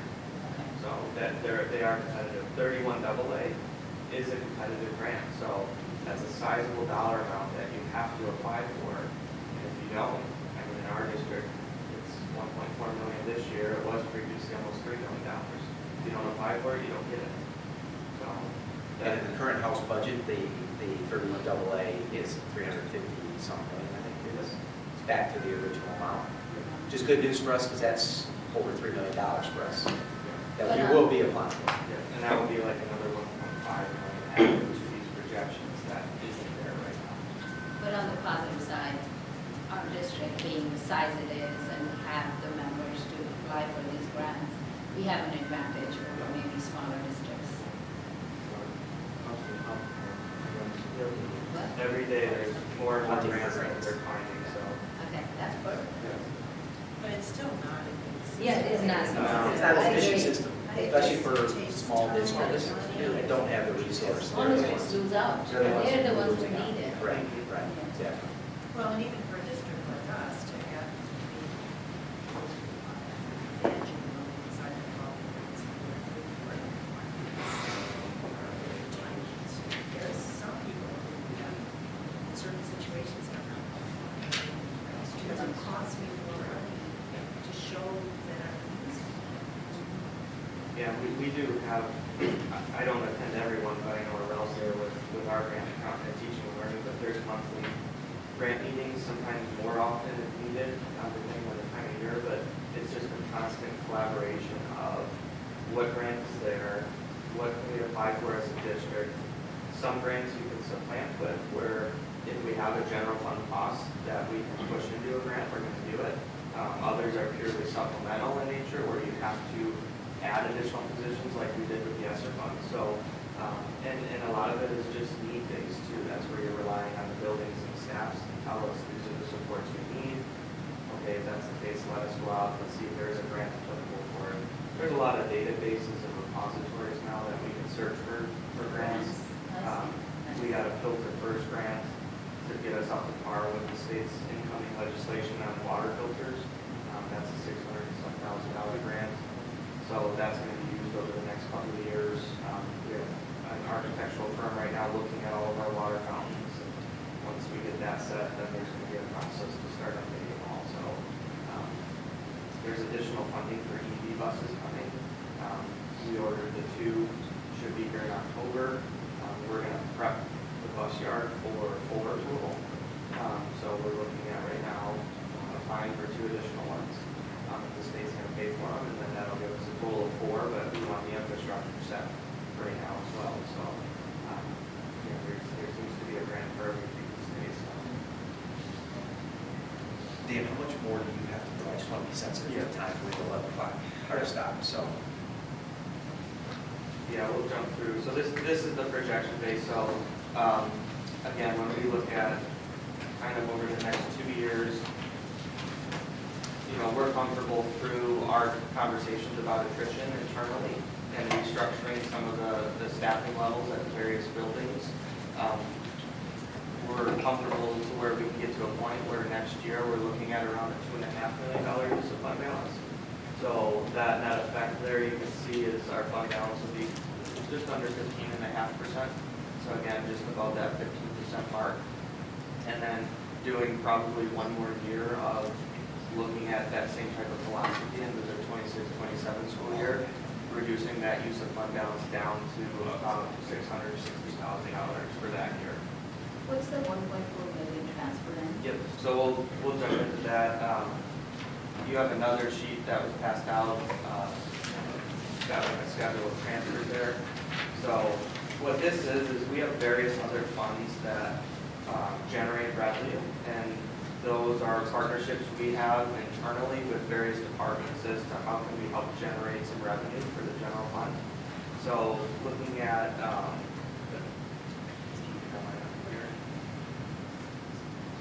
the community services fund, the preschool fund, and then we have a fund called capital maintenance fund. So these funds here, the first green line there kind of shows where their fund balance ended last year. And then each green line going forward is where it would end in that fiscal year. But what I did is I wanted to look at these three funds and say, okay, we haven't transferred any money from those funds to the general fund. And so now that those fund balances are getting pretty high, let's start looking at a plan of how we can strategically move those dollars back into the general fund, just to help smooth this curve out of reducing that deficit. So Or just as a reminder, this process is not new. This is something that we explore and have done on a, I won't say regular basis, but in an as-needed basis. We don't want too much money sitting in a fund balance in an ancillary fund. That's not the purpose for it. So we want to use it strategically. So this is a process where we can use those funds strategically over time to kind of soften the impact on the general fund as we're again looking at attrition through looking at our spending from a staffing standpoint. So all of this allows us to kind of strike a balance as we move forward, to put ourselves in the best position. We don't want to use up all of our fund balance, but this allows us an opportunity to again strategically spend it down while we're continuing to add to these ancillary fund budgets. So, and this really hasn't had to happen over the last 5 years or so, just because of all the COVID money coming in. Districts were in a much better position financially that you weren't seeing any transfers like this. So now that we're coming out of the pandemic funding, we wanted to look at, okay, can we strategically spend these down to a little bit more comfortable level? So each line, it kind of looks at a projected net income for that fund each year, and then a corresponding amount that we would transfer to the general fund. So none of these transfers and these projections would take place until next fiscal year. But you can see in total, we could move 1.4 million out between these funds, 1.5 in the next 2027 year, and then potentially another 1.2 in the year after that, and then that would still leave us, with $2.5 million roughly of fund balance in those funds still. and that's absent us adding over that same period of time. That is absent revenue over that same period of time. So we're going to be adding revenue to some of those funds over that same period of time. And this is projecting some losses as well within those funds. So, Right. Again, if they go back in the black, then they'll be higher than that. But this does, we want to talk about the Turtle Woods component. So this capital maintenance fund is a separate fund that has had dollars reserved for various projects throughout the district. We spend between $1.2 and $1.4 million annually on capital projects out of the general fund. So those are typically projects that there just wasn't enough sinking fund in that particular year, so the general fund had to pick it up. Sometimes there's maintenance, which is the reason this is named that. The maintenance part of a project cannot be charged to a sinking fund. When we have something in repair or something new can be charged to a sinking fund. Maintenance is not considered an eligible expenditure, so that generally has to come from the general fund. So what's the difference between maintenance and repair? Can you give an example? So like just routine maintenance, like if you went and got an oil change on your car, or you cleaned off your EV if you have a big EV. Yeah. That's just maintenance, but if you had to replace a component of your engine, that's a repair. So So looking at HVAC equipment, if they come in and just tune it up and lubricate some parts, whatever it is, that's purely maintenance. Like polishing the Yeah, floors. yeah, Things Yeah, like that. but if I have to rip up the floor, if I have to replace a motor, things like that, that's the other fund. So that's where this fund was established to try to help offset some of those costs in terms of maintenance. So what Dr. Machewski and I had talked about was this Turtle Woods money coming in. We had talked about putting it into the capital maintenance fund. And then, again, this is where we could earmark some money from a bond fund or a sinking fund in the amount of $2 million to allow us then to take this $2 million, which is completely unrestricted in nature, and put it into a capital maintenance fund, and then slowly transfer it out of capital maintenance into the general fund, just to help offset that $1.4 million a year that we spend on capital projects. So we still want to respect that there's $2 million out there that we want to invest into the district's infrastructure in some capacity at a later date. So we would kind of put a reserve line item in our sinking fund and our bond fund budgets. And then this would just give us that flexibility to help push some of those dollars into the general fund. Again, softening that curve as we look to transition a lot of these positions back to the general fund. So the capital maintenance fund was created out of the general fund, am I understanding Yeah, that? So we just 2012. decided to, call it a different savings. Yeah, it was just more of a savings account. reserve to try to pay for specific things. The board very consciously, I think we funded it originally at, fund pay. We said, we need to set aside money for our big buildings. We had big buildings. Just the right as it goes to take that bond. So I was very conscious of it to set aside money. Do you remember, when's the last time? It's been a while, it's been Yeah, it was It 2012 was, is when like, it it's started. new to me because I don't remember. No, it was It was like 2014 or 2015. Yeah. It was when Rick got here. When Rick started, we decided to put some money into that account in order to let it sit there and grow. But at the same time, if we needed it, it just so happened shortly thereafter, we passed that sinking fund. Yeah. So that helped offset maintenance costs and so forth moving forward, or I should say repair costs and so forth. And then we were finishing the 2013 bond, or the 2013 bond, I should say, that was getting going, so that captured a lot of the work and so forth. So it's just been sitting there. Now is an opportunity for us to strategically utilize it. And it's well within our rights to earmark funds that are safe in that fund. And things like painting, as we talked about at the workshop, painting is something that is considered maintenance. It's not a repair, so it has to come from the general fund. So we try to limit the hit on the general fund every year, because you could paint 2 hallways in a building and it's $40,000. So that's really, again, where this capital maintenance fund comes into play. And we want to make sure we have some dollars kind of reserved as we try to spread this out over a few years. So those transfers are just kind of proposed items.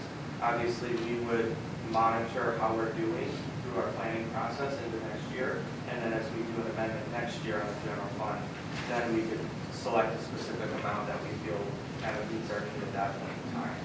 But this was to really create a visual of how can we, transfer these funds over 3 to 4 years while also maintaining some good balances. It's really important for the board to know, and the community to know, that we have a strategy in place. It's a sound strategy, and it makes sense as we bring our expenses and our revenues in line, expenses in line with our revenues and so forth. And if we're surprised and revenues from the state come in larger than we think, then that changes our orientation around needing these funds, and then we can turn around and use those funds for something else. You don't have today in the packet about anything about the preschool fund, right?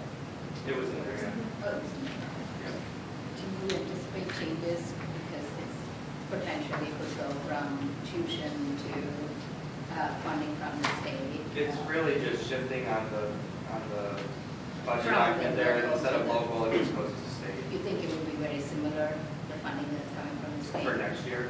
Yeah, for the future. Yeah, they've been increasing slowly. That GSRP funding. They increased the income thresholds for people to apply for it. So I think right now it's around $100,000 annual income. You can get free 4-year-old tuition. So No, I'm not even thinking of GSRB, I'm thinking of universal preschool dollars. I'm not coming in. Do you That- think it would be same level as foundation allowance number, or you would be different? that's how they're funding it, is through the GSRP program. Oh, through Yeah, GSRB, that's the ah, process, that's yeah. what they're doing. And as we see more 4-year-olds qualifying for preschool, that just is going to open up slots in our tuition program for 3-year-olds. So as 4-year-olds are qualifying, it just opens up more slots for 3-year-olds. So 3-year-olds, and that will be part of our strategy moving forward, is where we find room for programming. That's Chris and our elementary principals looking for spaces and so forth. Yeah, so we're comfortable there. So these are really the last 2 slides here. It's really just highlighting some of the changes from the First Amendment to the Second Amendment. Obviously, we have an audited FTE count. We know what our foundation is. The state did a supplemental back in October for 31AA, so we knew we had to increase that allocation. The Section 147G, that's our 3% reimbursement for the state of Michigan. That's covering individuals that have a reduction on their paycheck for a premium subsidy for healthcare during retirement. The state is reimbursing those employees through us, so we're going to process that. So we had the $1.6 million given to us, so there's going to be a corresponding expenditure for that, which is kind of a net. Yeah, do we expect that 1.6 to cover the cost, or do we really cover the cost? Fully, do you think? But not the fight. Yeah. We did reserve $170,000 in pure extra cost.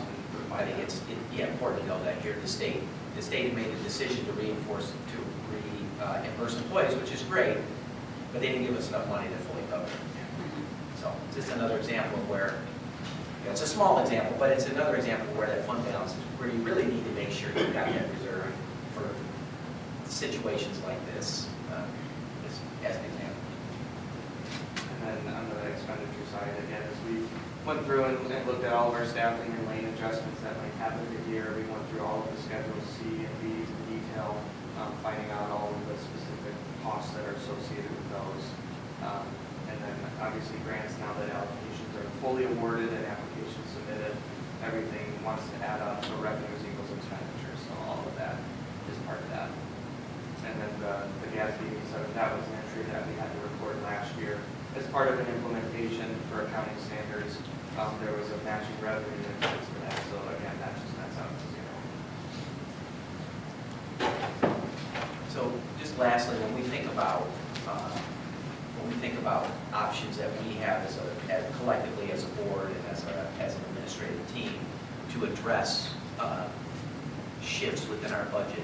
Now, obviously, we have the revenues that we get from the state, and we'll continue to advocate that we're getting as much of that revenue as we deserve, and we're going to continue to advocate that monies come out of categoricals back into foundation as much as possible. So that's one we're going to continue to advocate for, and we'll together work towards that as we work with our legislators. We can reduce programming, that's bringing the expenditures in line with our revenues. That's the attrition piece that we talked about. That's the staffing piece, making sure that we're shifting positions appropriately, accordingly, and so forth. We can also look at, and we will be taking a look at other programs that we support as a district. For instance, the Troy Center, Troy Career Center, that is the Michigan, I'm sorry. That's a pass-through, but there is indirect cost. We don't get paid for all of the work that the back office does in HR and in business services. So that's one that we're going to be looking at, and we're going to be going back to the county and saying, look, basically, we've been doing this as a service in the county for many, many years. They need to up their indirect costs in order to minimum cover our costs. Otherwise, we need to look for somebody else. That conversation. Yeah. So that's one. And that's one that the board had pushed back on administration several years ago to take a look at. And so now we are going to engage them more deeply, and I thank you, Ara, for doing that in that conversation. There's a couple of other small programs like that that we support. Like, for instance, we support technology at the county jail.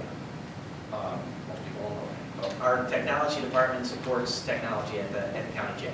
So, Do we get paid for making that? sure that we're going to be making sure that the revenues, we do get some, but the revenues we're receiving are in line with our expenditures, or else they either have to up that, or they'll probably find somebody else who will provide that service. So, in some cases, oftentimes we've done things to be good partners, but we also have a shared responsibility to our community to make sure that we're covering our costs. So, Or also with like rental rates even, yeah. we brought those up to the median level this year. So that's something, again, we can assess, especially as you invest bond dollars into facilities, you want to make sure you're making money back on that appropriately. So yeah, that's another area. Raising revenues. And then that's another area we can look at. And the other piece is, and because you're going to hear about it as you're in conversation with your colleagues, if you haven't already at the county level, this conversation is going to heat up again, and that's around the countywide millage. There is the only way that schools can generate additional revenue for general fund sources is through a countywide millage. That is a millage that is captured countywide. It's levied countywide. The monies are captured countywide, and they're distributed on a per pupil basis equally across the county. Wayne, Macomb currently have a countywide millage.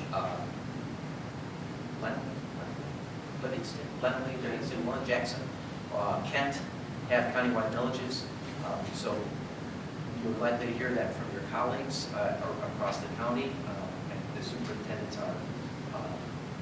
have been lobbied to consider. So I just want to let you know that that's something that you may be hearing about. We did talk about that a couple of years ago with the board because it had been a conversation. So just want you to know that that conversation is out there, and if it grows in intensity, then I'll be bringing it back to you for additional conversation. But I just want you to be surprised if you're sitting at a county meeting and somebody says something, well, hey, did you hear, kind of thing. Well, and that was part of why some of the districts near us were able to have raise teacher salaries because they received funding that was just Yeah. So those are fairly new, right? They're fairly new, yeah. So in Macomb, for instance, they generate about $450 per pupil over and above their foundation allowance. So they get now, in Macomb per pupil, they're getting $450 more. So they have, as a result, what we have seen, there's pay schedules in Macomb go up, which is great for them, but that means that we're in competition now. And we always have been in competition for staff, but now it creates a scenario where the playing field is significantly level, or in some cases, they're even above us a little bit in some hard-to-get areas like special education and so forth. So it's an important conversation for us moving forward. Two questions. The countywide millage that you talked about, does that come directly to the districts, or does the ISD maintain it and It comes directly. It's a flow through the ISD, but it comes directly to the school districts okay, on an equal per pupil basis. My second question more is, you have these reductions that you plan to, can we get like a little more concrete understanding of what reductions? Yeah, those are and how? conversation drivers, so that's really now for us to go as a cabinet group and administrative team to figure out what those specifically are. It may shift around a little bit, but I wanted to just illustrate that this is what's going to drive those conversations. But to be clear, you're going to come back to us. Yes. We can buy in. Yes, I know, Yeah. yes. And, many of you guys on the board have read for it. 28, 29. Well, it took a while to get the schools. Those were very painful conversations, and when we actually get community, we had to take very tough decisions on programs to cut and so on. So, Yeah, that would be very well. but they need to generate. Yeah, I would foresee probably the June workshop is when we would then come back, obviously in light of having a proposed budget.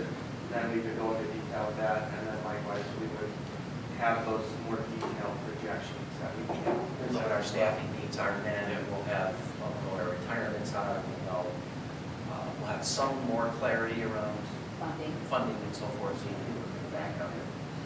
And then, of course, that first amendment, which will take place October-ish We'll start it around there. of the 25-26 school year, will be the first true of it with what we thought we knew and what we actually know, and see where we're at. Anything else on budgets? Conversation. Do you need to take a, let us take this a really fast file rate? Yes, 2 minutes. Yes. See people turning around. Said you had to be fast.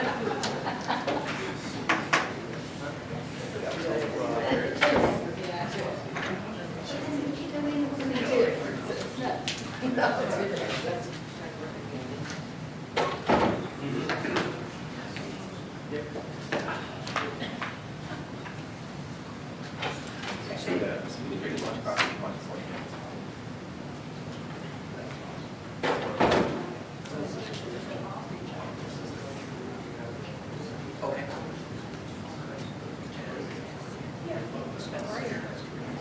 Gary, what asks? Great job, your receipts. We know your brains are all. No, I'm just kidding. Did the heavy lifting. I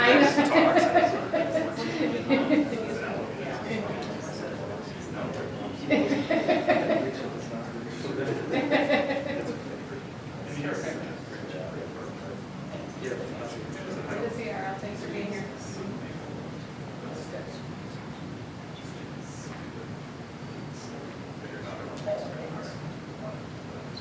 We start with, yeah, the spreadsheet.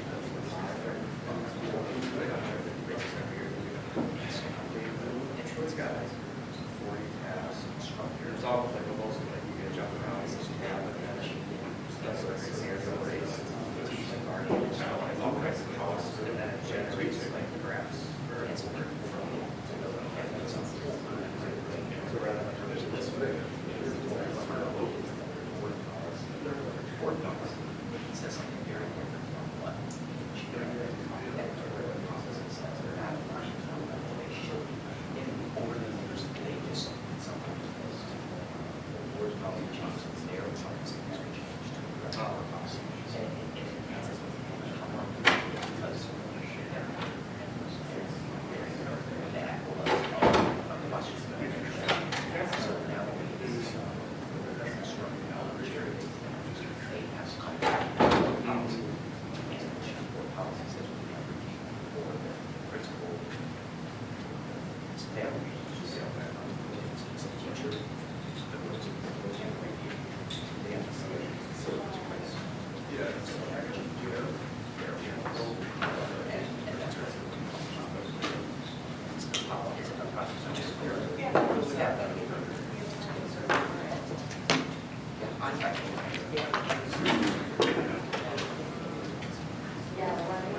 Whatever. I make sure that. This is it. High school kids are not. Used to be rock.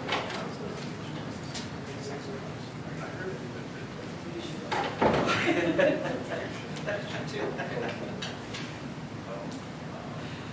Put it in my copy.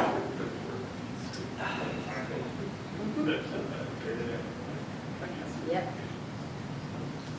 Coffee.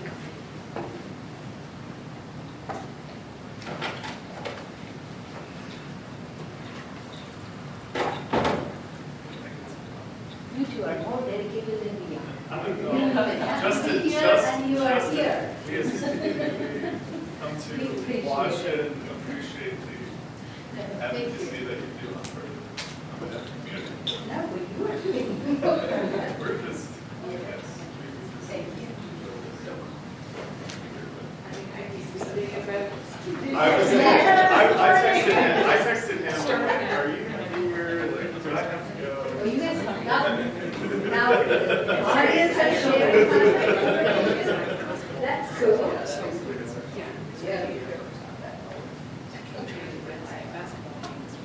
bring my lotion. No, no, So no, lotion. you have to bring my shawl. You a cold? Too late. No, seriously, I'm cold.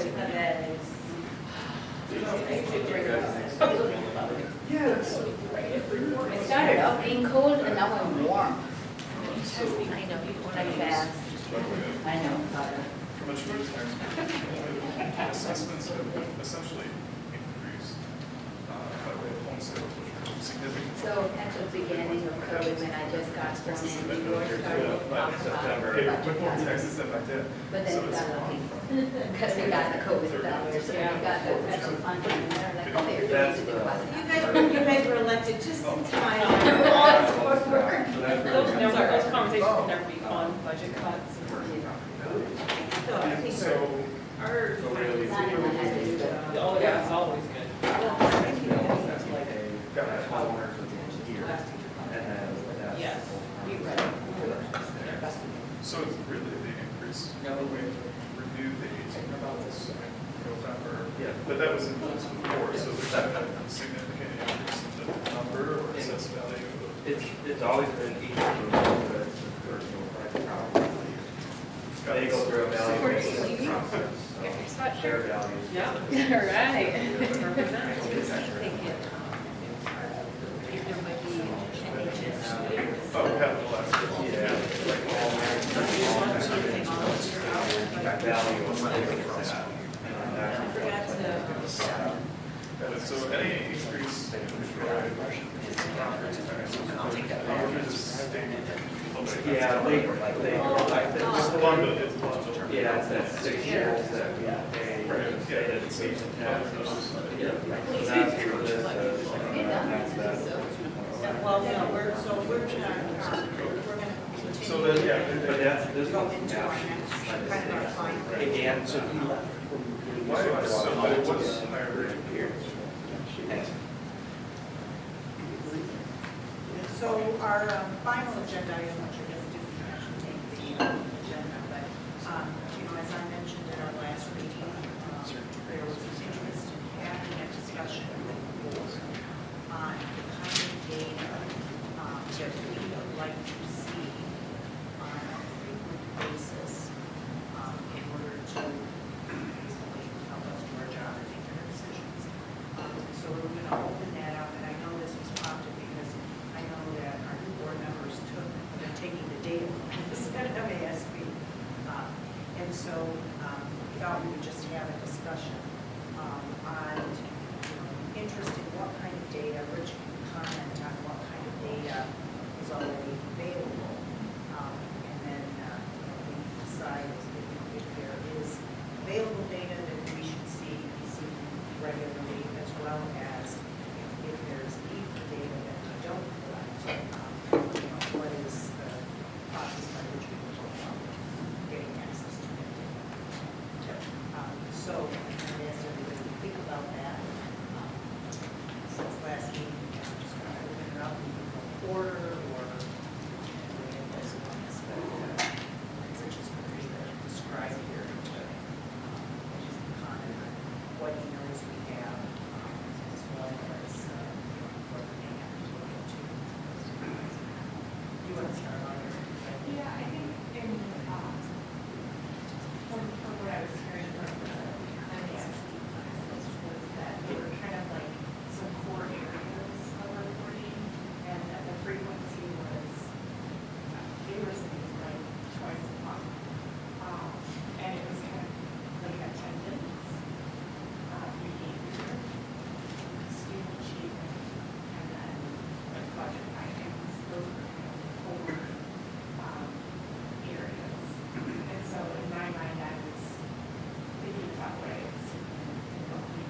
So data around that would be something that I'm interested to see.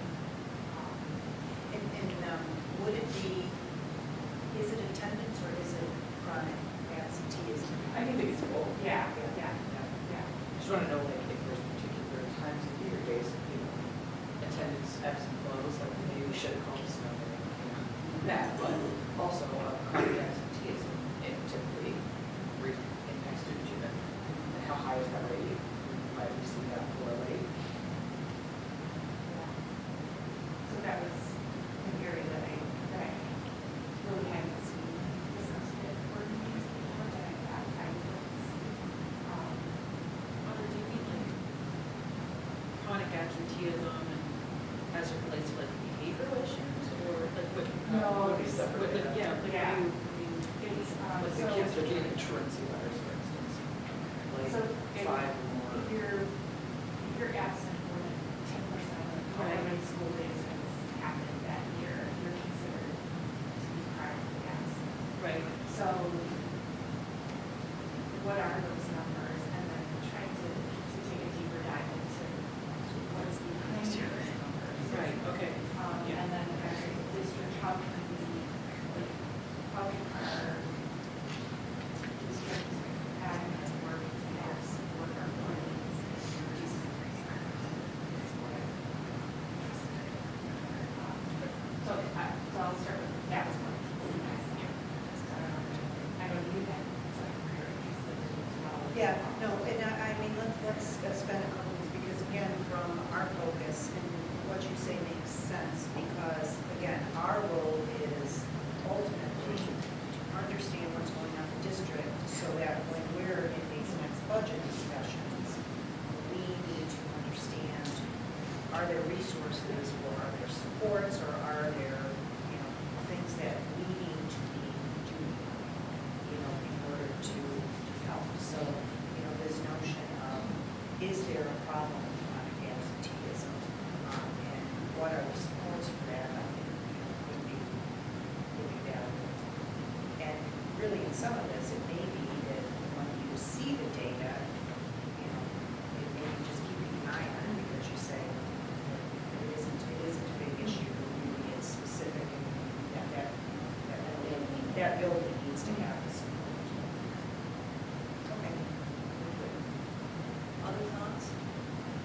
I think I've heard me until now, this is like maybe a one-time data pool for attendance, but as we're looking at the transportation issue, would it be possible to break down absences based, like a week, I don't know, a week or 2 weeks based on hour? Because I would be interested to see, do we have a lot of kids missing first hour and then coming in for the rest of the day? Because parents would be letting their kids sleep in the morning. You could pull like a secondary first hour or something. Yeah, that secondary lessons. That's not like an ongoing, that's a, That's easy. pick a 1 or 2 week, Yeah. pick a couple week period, just to see by hour breakdown to see if there's any significant difference or not. And I would do it by hour, so that way it's, Yeah, see, at the elementary, at the secondary, it's easy to do it. The elementary, it's AM, PM, it's not. I would, no, I'm thinking if it's on the school Okay, level. that's That's easy to do. Yeah, the school time, start time. Yeah. We'll be able to maybe- Yeah, it was like that in middle school level too, but I think, I would just, one time very specific, just as we're having that discussion. Yeah, that would be easy. So you were asking for thoughts about this topic or? No, just any data. Okay. My only data that have always thought about, but I don't know how to get to this at all, is, so when we did our walks to the schools to all the students for the portrait of a graduate, there was huge enthusiasm in the elementary and middle schools. I mean, to the level that they were so happy to tell what makes them, what kind of learning they do, or what they see and what they learn, or when we ask them, so tell me about the time when you enjoy doing something. They were like, oh yeah, I did this project in Mountain. And then we went to the high school and Dr. Mountain was in that classroom. And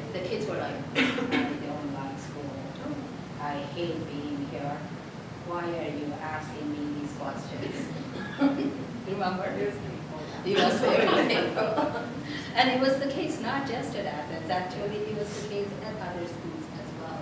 So I don't know how to get the data, if there is, or how to try engagement, connection with our students, or are they even learning orientation? Well, we know they're learning because they're graduating at high levels and we know they're learning. I have, Are they happy? yeah, I have some thoughts around that. Because I think some of the questions that were being asked kind of maybe put it on the spot a little bit because they're being asked to maybe speak positively or negatively. And so, if they don't really know the person and have like a trusted relationship, you're not going to get a lot out of them. So I think that, like, how we would collect data on that, so that they're doing it in a So the way that- mechanism we did it as Yeah, well. Okay. Well, we have Hanover, annually, we've been doing an engagement survey with Hanover. And that gives us really good data on, because we're asking questions about, do you feel like you belong in your classroom? Are you challenged? Are you involved in school? Do you like coming to space, basically, like? Maybe that's what I want to see, maybe. So we do gather that at least once a year, yeah. So I think, and I don't want you to think it wasn't good for you guys to be there, because we did find out a lot of information about, like, kids weren't sure how what they wanted to do when they were, going to school. They wanted more real experiences. So it's not very worthwhile. It's just that certain questions you can tell they were like, I don't want to answer that. Well, they were answering it. They Yeah. were telling us they hate it. That's like when your teenager comes home. Yeah, That's right. when you go to school, how's your day? You know, and one other thing, and we did this pretty regularly, and I don't know that we've done it since COVID, but the board used to meet with groups of we had breakfast with groups of high school students from all of the 4 schools, and we would do a round table kind of thing. Yeah.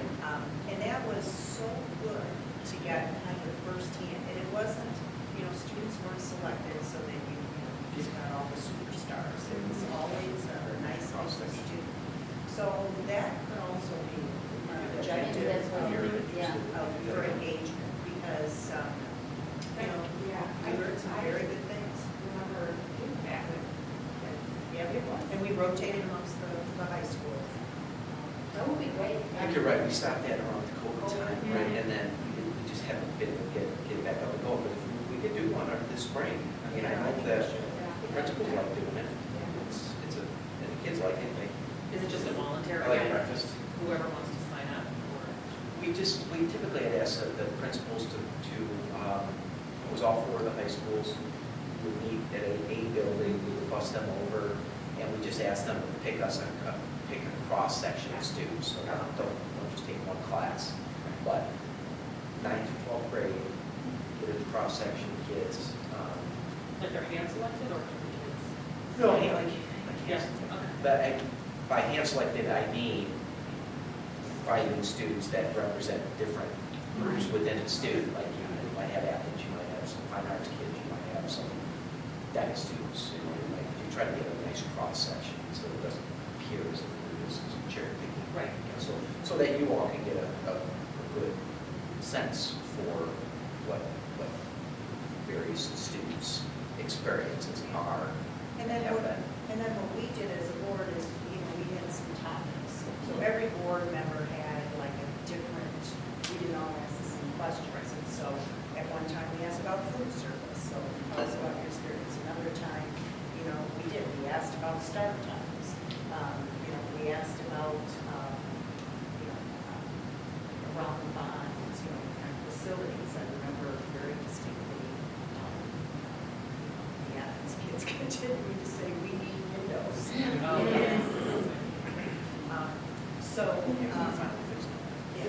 So we can, when we could talk ahead of time, depending on some different areas, and then they rotate. So you talk, and generally there's somebody who's kind of scribing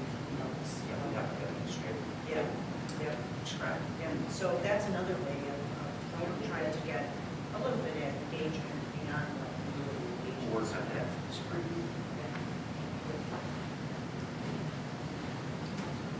I mean, I guess student achievement would be a big one that we need. And we do get reporting on that. I know with some of the, if we're following this year, like the math and term type testing, so all that is in its first year. And I think we're, because that's one, especially the middle school math, that we're tracking to see, how the implementation is going to go. And I don't know that, I don't get that data bi-weekly. I don't think any of this is, I don't think any of it is probably that often. So I think some of the academic data and the achievement data, we can figure out, what that would be.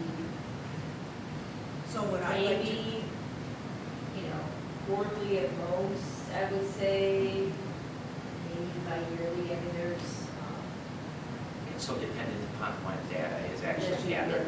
Yeah, and I think too, depending on kind of like, it would make sense, I think, with cycles of curriculum adoption, because with curriculum adoption, you're wanting kind of like, okay, here's my baseline on what we were using, here's data on what we piloted, so that we have kind of something to compare to. So I think, which that would be like, that would just be like a one-time shot here.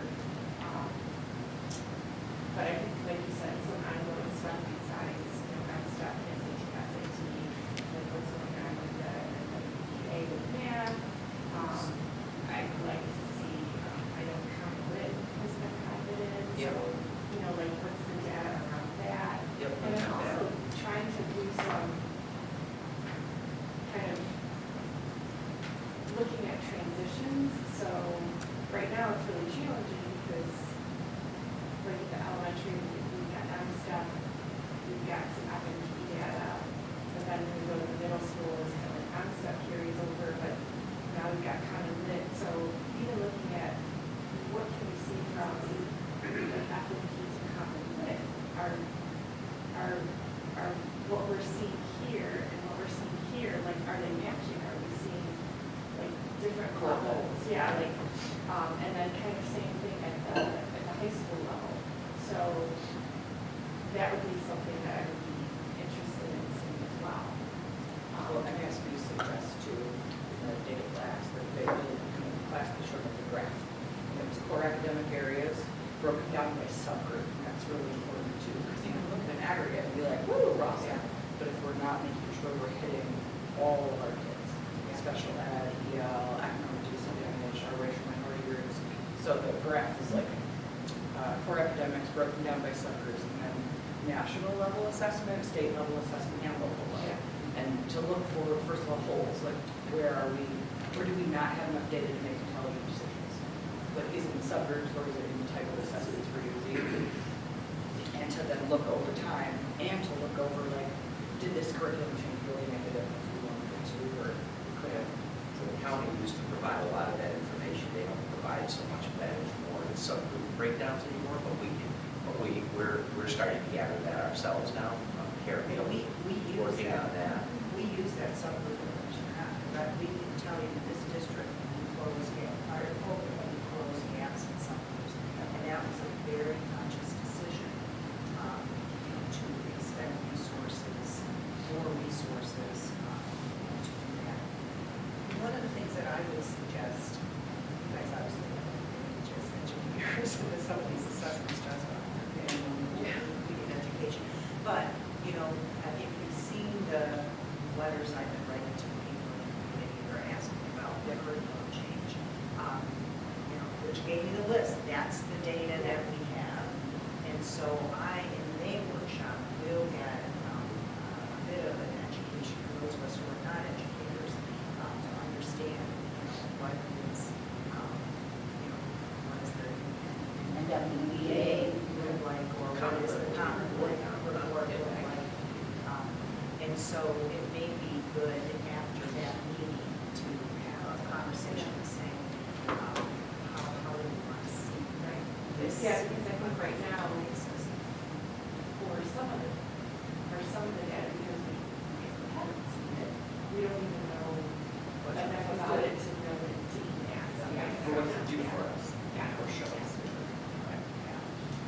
there's another bit of data that will be, Christine just, we're starting to see now, which is good. Just another data point that we would get annually, which is our graduation rates, college graduation rates. So our graduates, what percentage of our students are graduating 3 years, 4 years, 5 years out, most high schools, which is really, to me, that's the information that's most valuable, because it's what you, it's taking what you did, and it's. Is it possible to break that down by the high schools? Oh, yes, as a matter of fact, it is. I think that's how we get it. We get an aggregate, and then we get it broken down by the high schools as well. So, yeah. I would like to see the aggregate and then broken down. She just started, she just got Yeah. access to it, but yeah, Yeah. so that's a data point that we'll be getting shared. And you'll be all very proud to know won't surprise you, but the 5-year graduation rate is very significant. Which is valuable, right? It's not how many go to college, it's how many complete. Yeah. And then also looking at, but it also looks at, if it's an accredited program, it's going to look at certification programs. We're going to be able to zero in on community college and all of it. It's not just for your universities and colleges, so that's good. Military and so forth, so it's going to allow us to break that out. So that'll be another data point. That's a good one. We're going to be able to figure that out at their schools. I don't know. That's a good question. I'm not sure about that. She just shared It's it. just It's the number certainly 25, but it'd be. I think probably is. I think it's probably a database that's searchable by districts. There's one that's collecting? We have access to it now, but it's collected at the state level. In my data? Because it's all the, I think there's some on that in my data Yeah. also. it's all it's the clearinghouse that's gathering all this information now. Because every student that applies connects to their social security number, and then where they go, their UIC is connected with them, no matter where they go, and then it's being tracked. I tried to look for it. I think on big schools only our administrators have access Yeah, I to think it. she just got access to it, so Makes let's sense. say we'll aggregate that for you and give that. That'll be a good celebration for us. So, going back to the previous one, because of follow-up, in our annual data, like I'm studying, these reports that we do, like even last year, Christine did highlight, and Chris does highlight the subgroups and the work we need to do, and we obviously have some work to do in some of those subgroups. Yeah. The gaps we closed in COVID kind of now opened up. So what I would like to see is progress on that over the year. Until we come back again next year and get data again next year, we just have no eyes. We don't know what's going on. Yes. Yeah, we're watching that we're watching that very closely internally. We haven't been necessarily reporting that out, but we certainly can. Because that's a piece for us that is really important. Again, reporting out in a high-performing district, reporting in the aggregate is not helpful. Right. It is, and in fact, you're not going to see significant growth in the aggregate over time. You hit a point where it's very difficult. The growth is in subgroup, and it's the hard group subgroup pieces. So reducing the gap that's the focus. That's been our focus. That's really the genesis of our work with Mel Levinson from an EL standpoint, or special education standpoint. So yes. I know you guys are focusing on it. Yeah, so but sharing that information out, we used to get that information from the county, they don't provide it anymore, so we're now having to gather that data, so that's what Kara's working on, a mechanism where you can report that out. So that, to me, is a really important one. That's how we're going to measure our success. Remember that yesterday, last meeting, I was commenting about the grade schools thing, and that's one of the things that they complain about in their ranking was the gap, our gap has increased. Apparently, we're not closing the gap. But I'm sure, I know you're working on it. Yeah. So, Yeah, that's the biggest challenge in all school districts right now, is that gap with subgroups just continues to be a real hard nut to crack. Well, and socially, in all aspects, that gap is different. Yes. It just makes the jobs of school More difficult, yeah. In high-performing school districts, it becomes more profound because the gaps are so significant, and it's kind of great. The more you do to improve instruction for everyone, the gap exists because your high performers get even better, and yet your struggling students get better. It's just that gap persists. So you have to look at it really closely. It's yeah, you still have a gap, but how does that gap look in comparison to the year over year Yeah. and so forth? That's progress. Yeah, that's we all agree on that. So do we have data on that, like, kind of continue that conversation? You know, I know we talk about our high performers a lot, graduation rates from college and post high school and stuff. What about our special ed kids? Are we following, like, how many of them, I don't know what I'm asking, not continue to, That's big. that's what I, yeah, okay. That's the one that we're. Yeah. Yeah. Shorter. That's the one we're really focused on right Yeah. now. It's special education, it's Yeah. EL, it's our economically Yeah. disadvantaged students, our Black students.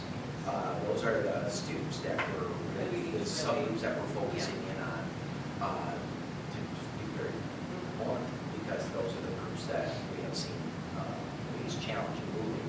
So yes, we're zeroing in on that group, and that's where that conversation around intervention, making sure that the highest qualified individuals are providing the intervention for the most amount of students as possible. That's what's going to drive achievement. Making sure those students are in core academic courses plus intervention. So it's not one or the other. It's yes and. That's the scheduling piece. That's all the information that Nate talked about. Yeah. That we're digging into with our principals and scheduling for next year already. So secondary scheduling for next year right now is focused on making sure. So what we're doing is just it's a small move, but it's really important. So the schedulers at the high school this year now are scheduling all of our special education students, our ELs first. So they go into the scheduler first so that they get everything that they need, and then we schedule around the rest. Where in the past, it used to be you throw everybody in, and then the hardest scheduled students would hand schedule. So now we maximize the power of the scheduler to get those students scheduled first, and then we schedule around them. So that assures that they get what they need, while everyone else is getting what they need. So it's not an either or scenario. It's always a yes and. Yes, we can do this, and we can do that. That's really. So, while you're giving us that data, what will help us also is what is better data to look at, because data is always around everywhere, right? And sometimes it's not. For example, for our struggling students, our special education students, ELL students, maybe third grade reading is not the time to look at. Maybe, as an example, I'm telling you, that's not what I mean, but because they've only been with us for this long, and we need them to be with us for maybe longer, and maybe by fifth grade, they close the gap because we have had programming that helped us get there. So whatever it is, which data is better to look at is also helpful for us. Another data set that we might look at is behavior. And I think people have in their minds, like, when you talk about behavior data, it's like, oh, detention, suspension, things like that. But I think it's a lot broader than that, especially when we get down into the elementary level. And also, our MTSS process, a lot of people think that it's strictly like academic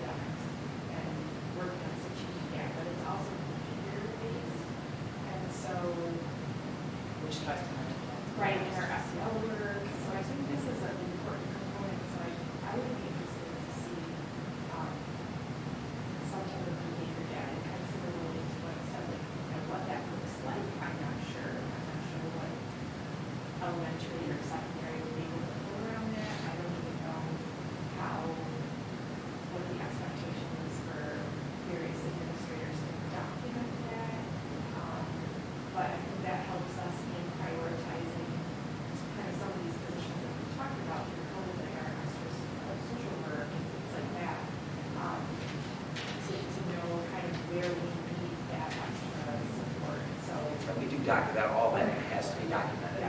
And it is documented, whether they be behavior assessments that we have to do 3 times a year. What's it called? At our SSRS. Teachers do that 3 times a year. That gets documented, and from there, that FTSS teams can look at that information. So, yeah, so that information exists. So, yeah, we just want to find out about that, a way in which reporting out makes sense. Right. So let us noodle around with that. We can, yeah. So it's interesting to see the trend lines from past years, just to see if it's getting worse. Yeah, I think the trend piece is the important piece here. Is, are we seeing, well, obviously what we would want to see is a trend. Use behavior assessments as an example. A behavior assessment is done when there's a significant disciplinary matter or when there's a healthcare crisis, a health crisis. We would want to see those go down over time, obviously. But if we see a building, a grade level, or that's not happening, that would be a trend that would suggest we need to either invest more resource, shift resource, and so forth, or ask questions why. So, I think it's Is the data like a behavior incident, or is it the SRS? SRSS is teacher perception, but behavior assessments are specific issues. So what I'm asking is like, is the school keeping track of how often this particular student has an episode? Yeah, all of those are documented. Okay. Yep. Yeah. Be interesting to see subgroup data on that too. Yeah, that- Does it match the subgroups we're already That's all seeing as a concern or not? That means our So efforts is it, working. so the data that we're looking to get is the number of incidents, or is it like, what would it? Well, I don't, that's a good question. I What don't is- know. how do you We would want to put track? that in a format that makes sense, right? And make sure it's on other stuff or not? I guess more About trend. putting resources into that, right? So that's why we need to know that data, so whenever that bigger baseline is, not necessarily specific. Yeah. You may have to look at it broad scope Yeah. first. Yes. And then be like, wow, I see this. I wonder what we did if we disaggregated this big thing into these little parts to see how many of these were suspensions due to fights versus suspensions due to bullying versus suspensions due to whatever. Or how many kids on SRSS scored in the red, which is like, troubled. So in first grade versus 10th or whatever. And how many people do we have who alleviate those Right. issues? Yeah, right. And how many more do we necessarily need? Like for the social workers, every elementary school, and I don't want to make an assumption, but we would assume there would be more robust, because the student-to-teacher ratio is, social work student ratio is lower than the high school, right? Like, I don't know what it is actually right this minute, but it would be interesting to see those things, to be like, okay, all this, all the work these people are putting into the grants, is it, are we getting return on investment in all the ways, whether it's academic return based on who gets intervention, and behavioral return versus kids getting the support they need to be successful. Think about how that might look. Yeah, that's what I was saying, I don't know, I think it's a lot for us to have an idea, but I don't know, because there's a lot of different pieces. Yeah, and from our perspective, I'm non-sensitive to our team, and whatever information we bring forward, we want to make sure that's information that informs our practice in a meaningful way. It informs you, but it informs our practice, and it results in decision-making that's consistent with the work we're already doing. So we're not capturing data just to capture it, but that informs our thinking. You know, the same thing with mental health. I'm not exactly sure what data would be relevant there, but, when you do, I prefer that to John. Spoke several times at that meeting, and, he does that for a living. And, to see, that there is, very low mental health issues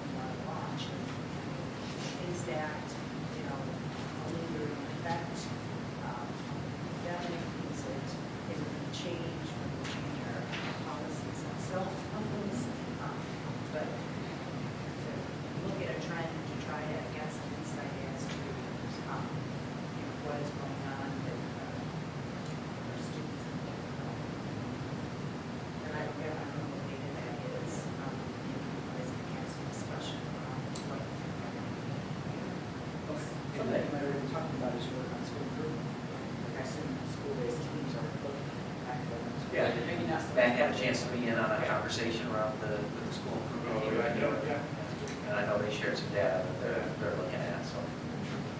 If you have any questions about data, just ask Matt. He's got a front row seat. He's He's well tuned in now. Well, Matt. All right, so we're down to 5 minutes. Any We'll stop at 11, so. any last things we haven't talked about on that data? And I guess, I mean, this isn't the one and done. Right. Yeah. Yeah. Let's. As things come up, Yes. Yeah. let's have a conversation. Okay. Any roundtable for people looking for the, What do you want to play? Oh, okay. I think we needed 3 people for the community conversation. 3 or less, yes, that's my point. Oh, okay. That's what I was going to ask. Um, The April 8 a.m. Yeah, I'll be there, so you can be Yeah. there too. Okay. I might be able to be there. I have a flight coming in at 1:20 is the middle of the day. Okay. I would do the May one. Yeah, she already answered me, so. I don't do morning. And I think, you know, I think we can easily do 2 people. Yeah, we can do I don't 2 think too. it's gonna If she be. can, I can't do that. So we will let Kendra know to confirm it and send it out to the community. with Stephanie and myself. Okay, it could be 3, up to 3, that's right. Up to 3. April 9th, I can't If go. nobody I'm at the else, hospital. if nobody else wants the 3rd spot, I'll go with you guys on May 8th. Well, now we'll do the next year, we'll plan maybe every other. Yeah, every other month. And then what about the next ARC meeting? That's Monday. Yeah. I plan to be there. Oh, That's a Poland. Yes, Can we try to be a person? yes. I'll try to be at all of them too. Monday, Tuesday, I'll just miss the one right before. and then the following week is March 9th, following Thursday. When is it? It's all the. It's Monday, Tuesday next week, and then the following Thursday. Yeah, I have it in my March. calendar. I guess we for the next, Oh, yeah, when is that? Is that legislative, isn't that next, the government relations. It's usually. isn't that the 19th? I have it on my calendar, I can go. I thought it was the 19th, yeah. So I attended the last technology community meeting with Jen and Madison. Also attended the AI meeting, so. Yeah. I put some, if you didn't see the communicator, put some bullet points in there so you just get a sense of what the AI committee is talking about. That's moving along very nicely. There's a lot of information. Yeah, teachers have already started using the AI tool that Ron and Charlie tool have put together. Yeah, the big teaching and learning, the trail guide for the 14th just came out. Well, that's the catalog of options for staff. There's a lot going in. There's a tremendous amount of work that goes into that. So now we're doing a lot of work into that. It's really well done. That's the 14th, so it's going to be Friday. Oh, no, yesterday was. This is the next one. That's it. And, so that's good. And a lot of AI opportunities For staff. for staff. in that one. Nothing for the student. Yeah, Just a lot of work for staff. And just want to thank Dan and RL for, RL's gone, but just a lot of work went into pulling all that information. So, thank you. And then just the only thing I had is I will reach out to the editor of the Troy Bible. We'll invite him to attend of our policy curriculum. The 3 of you are on the policy, right? So, let us know.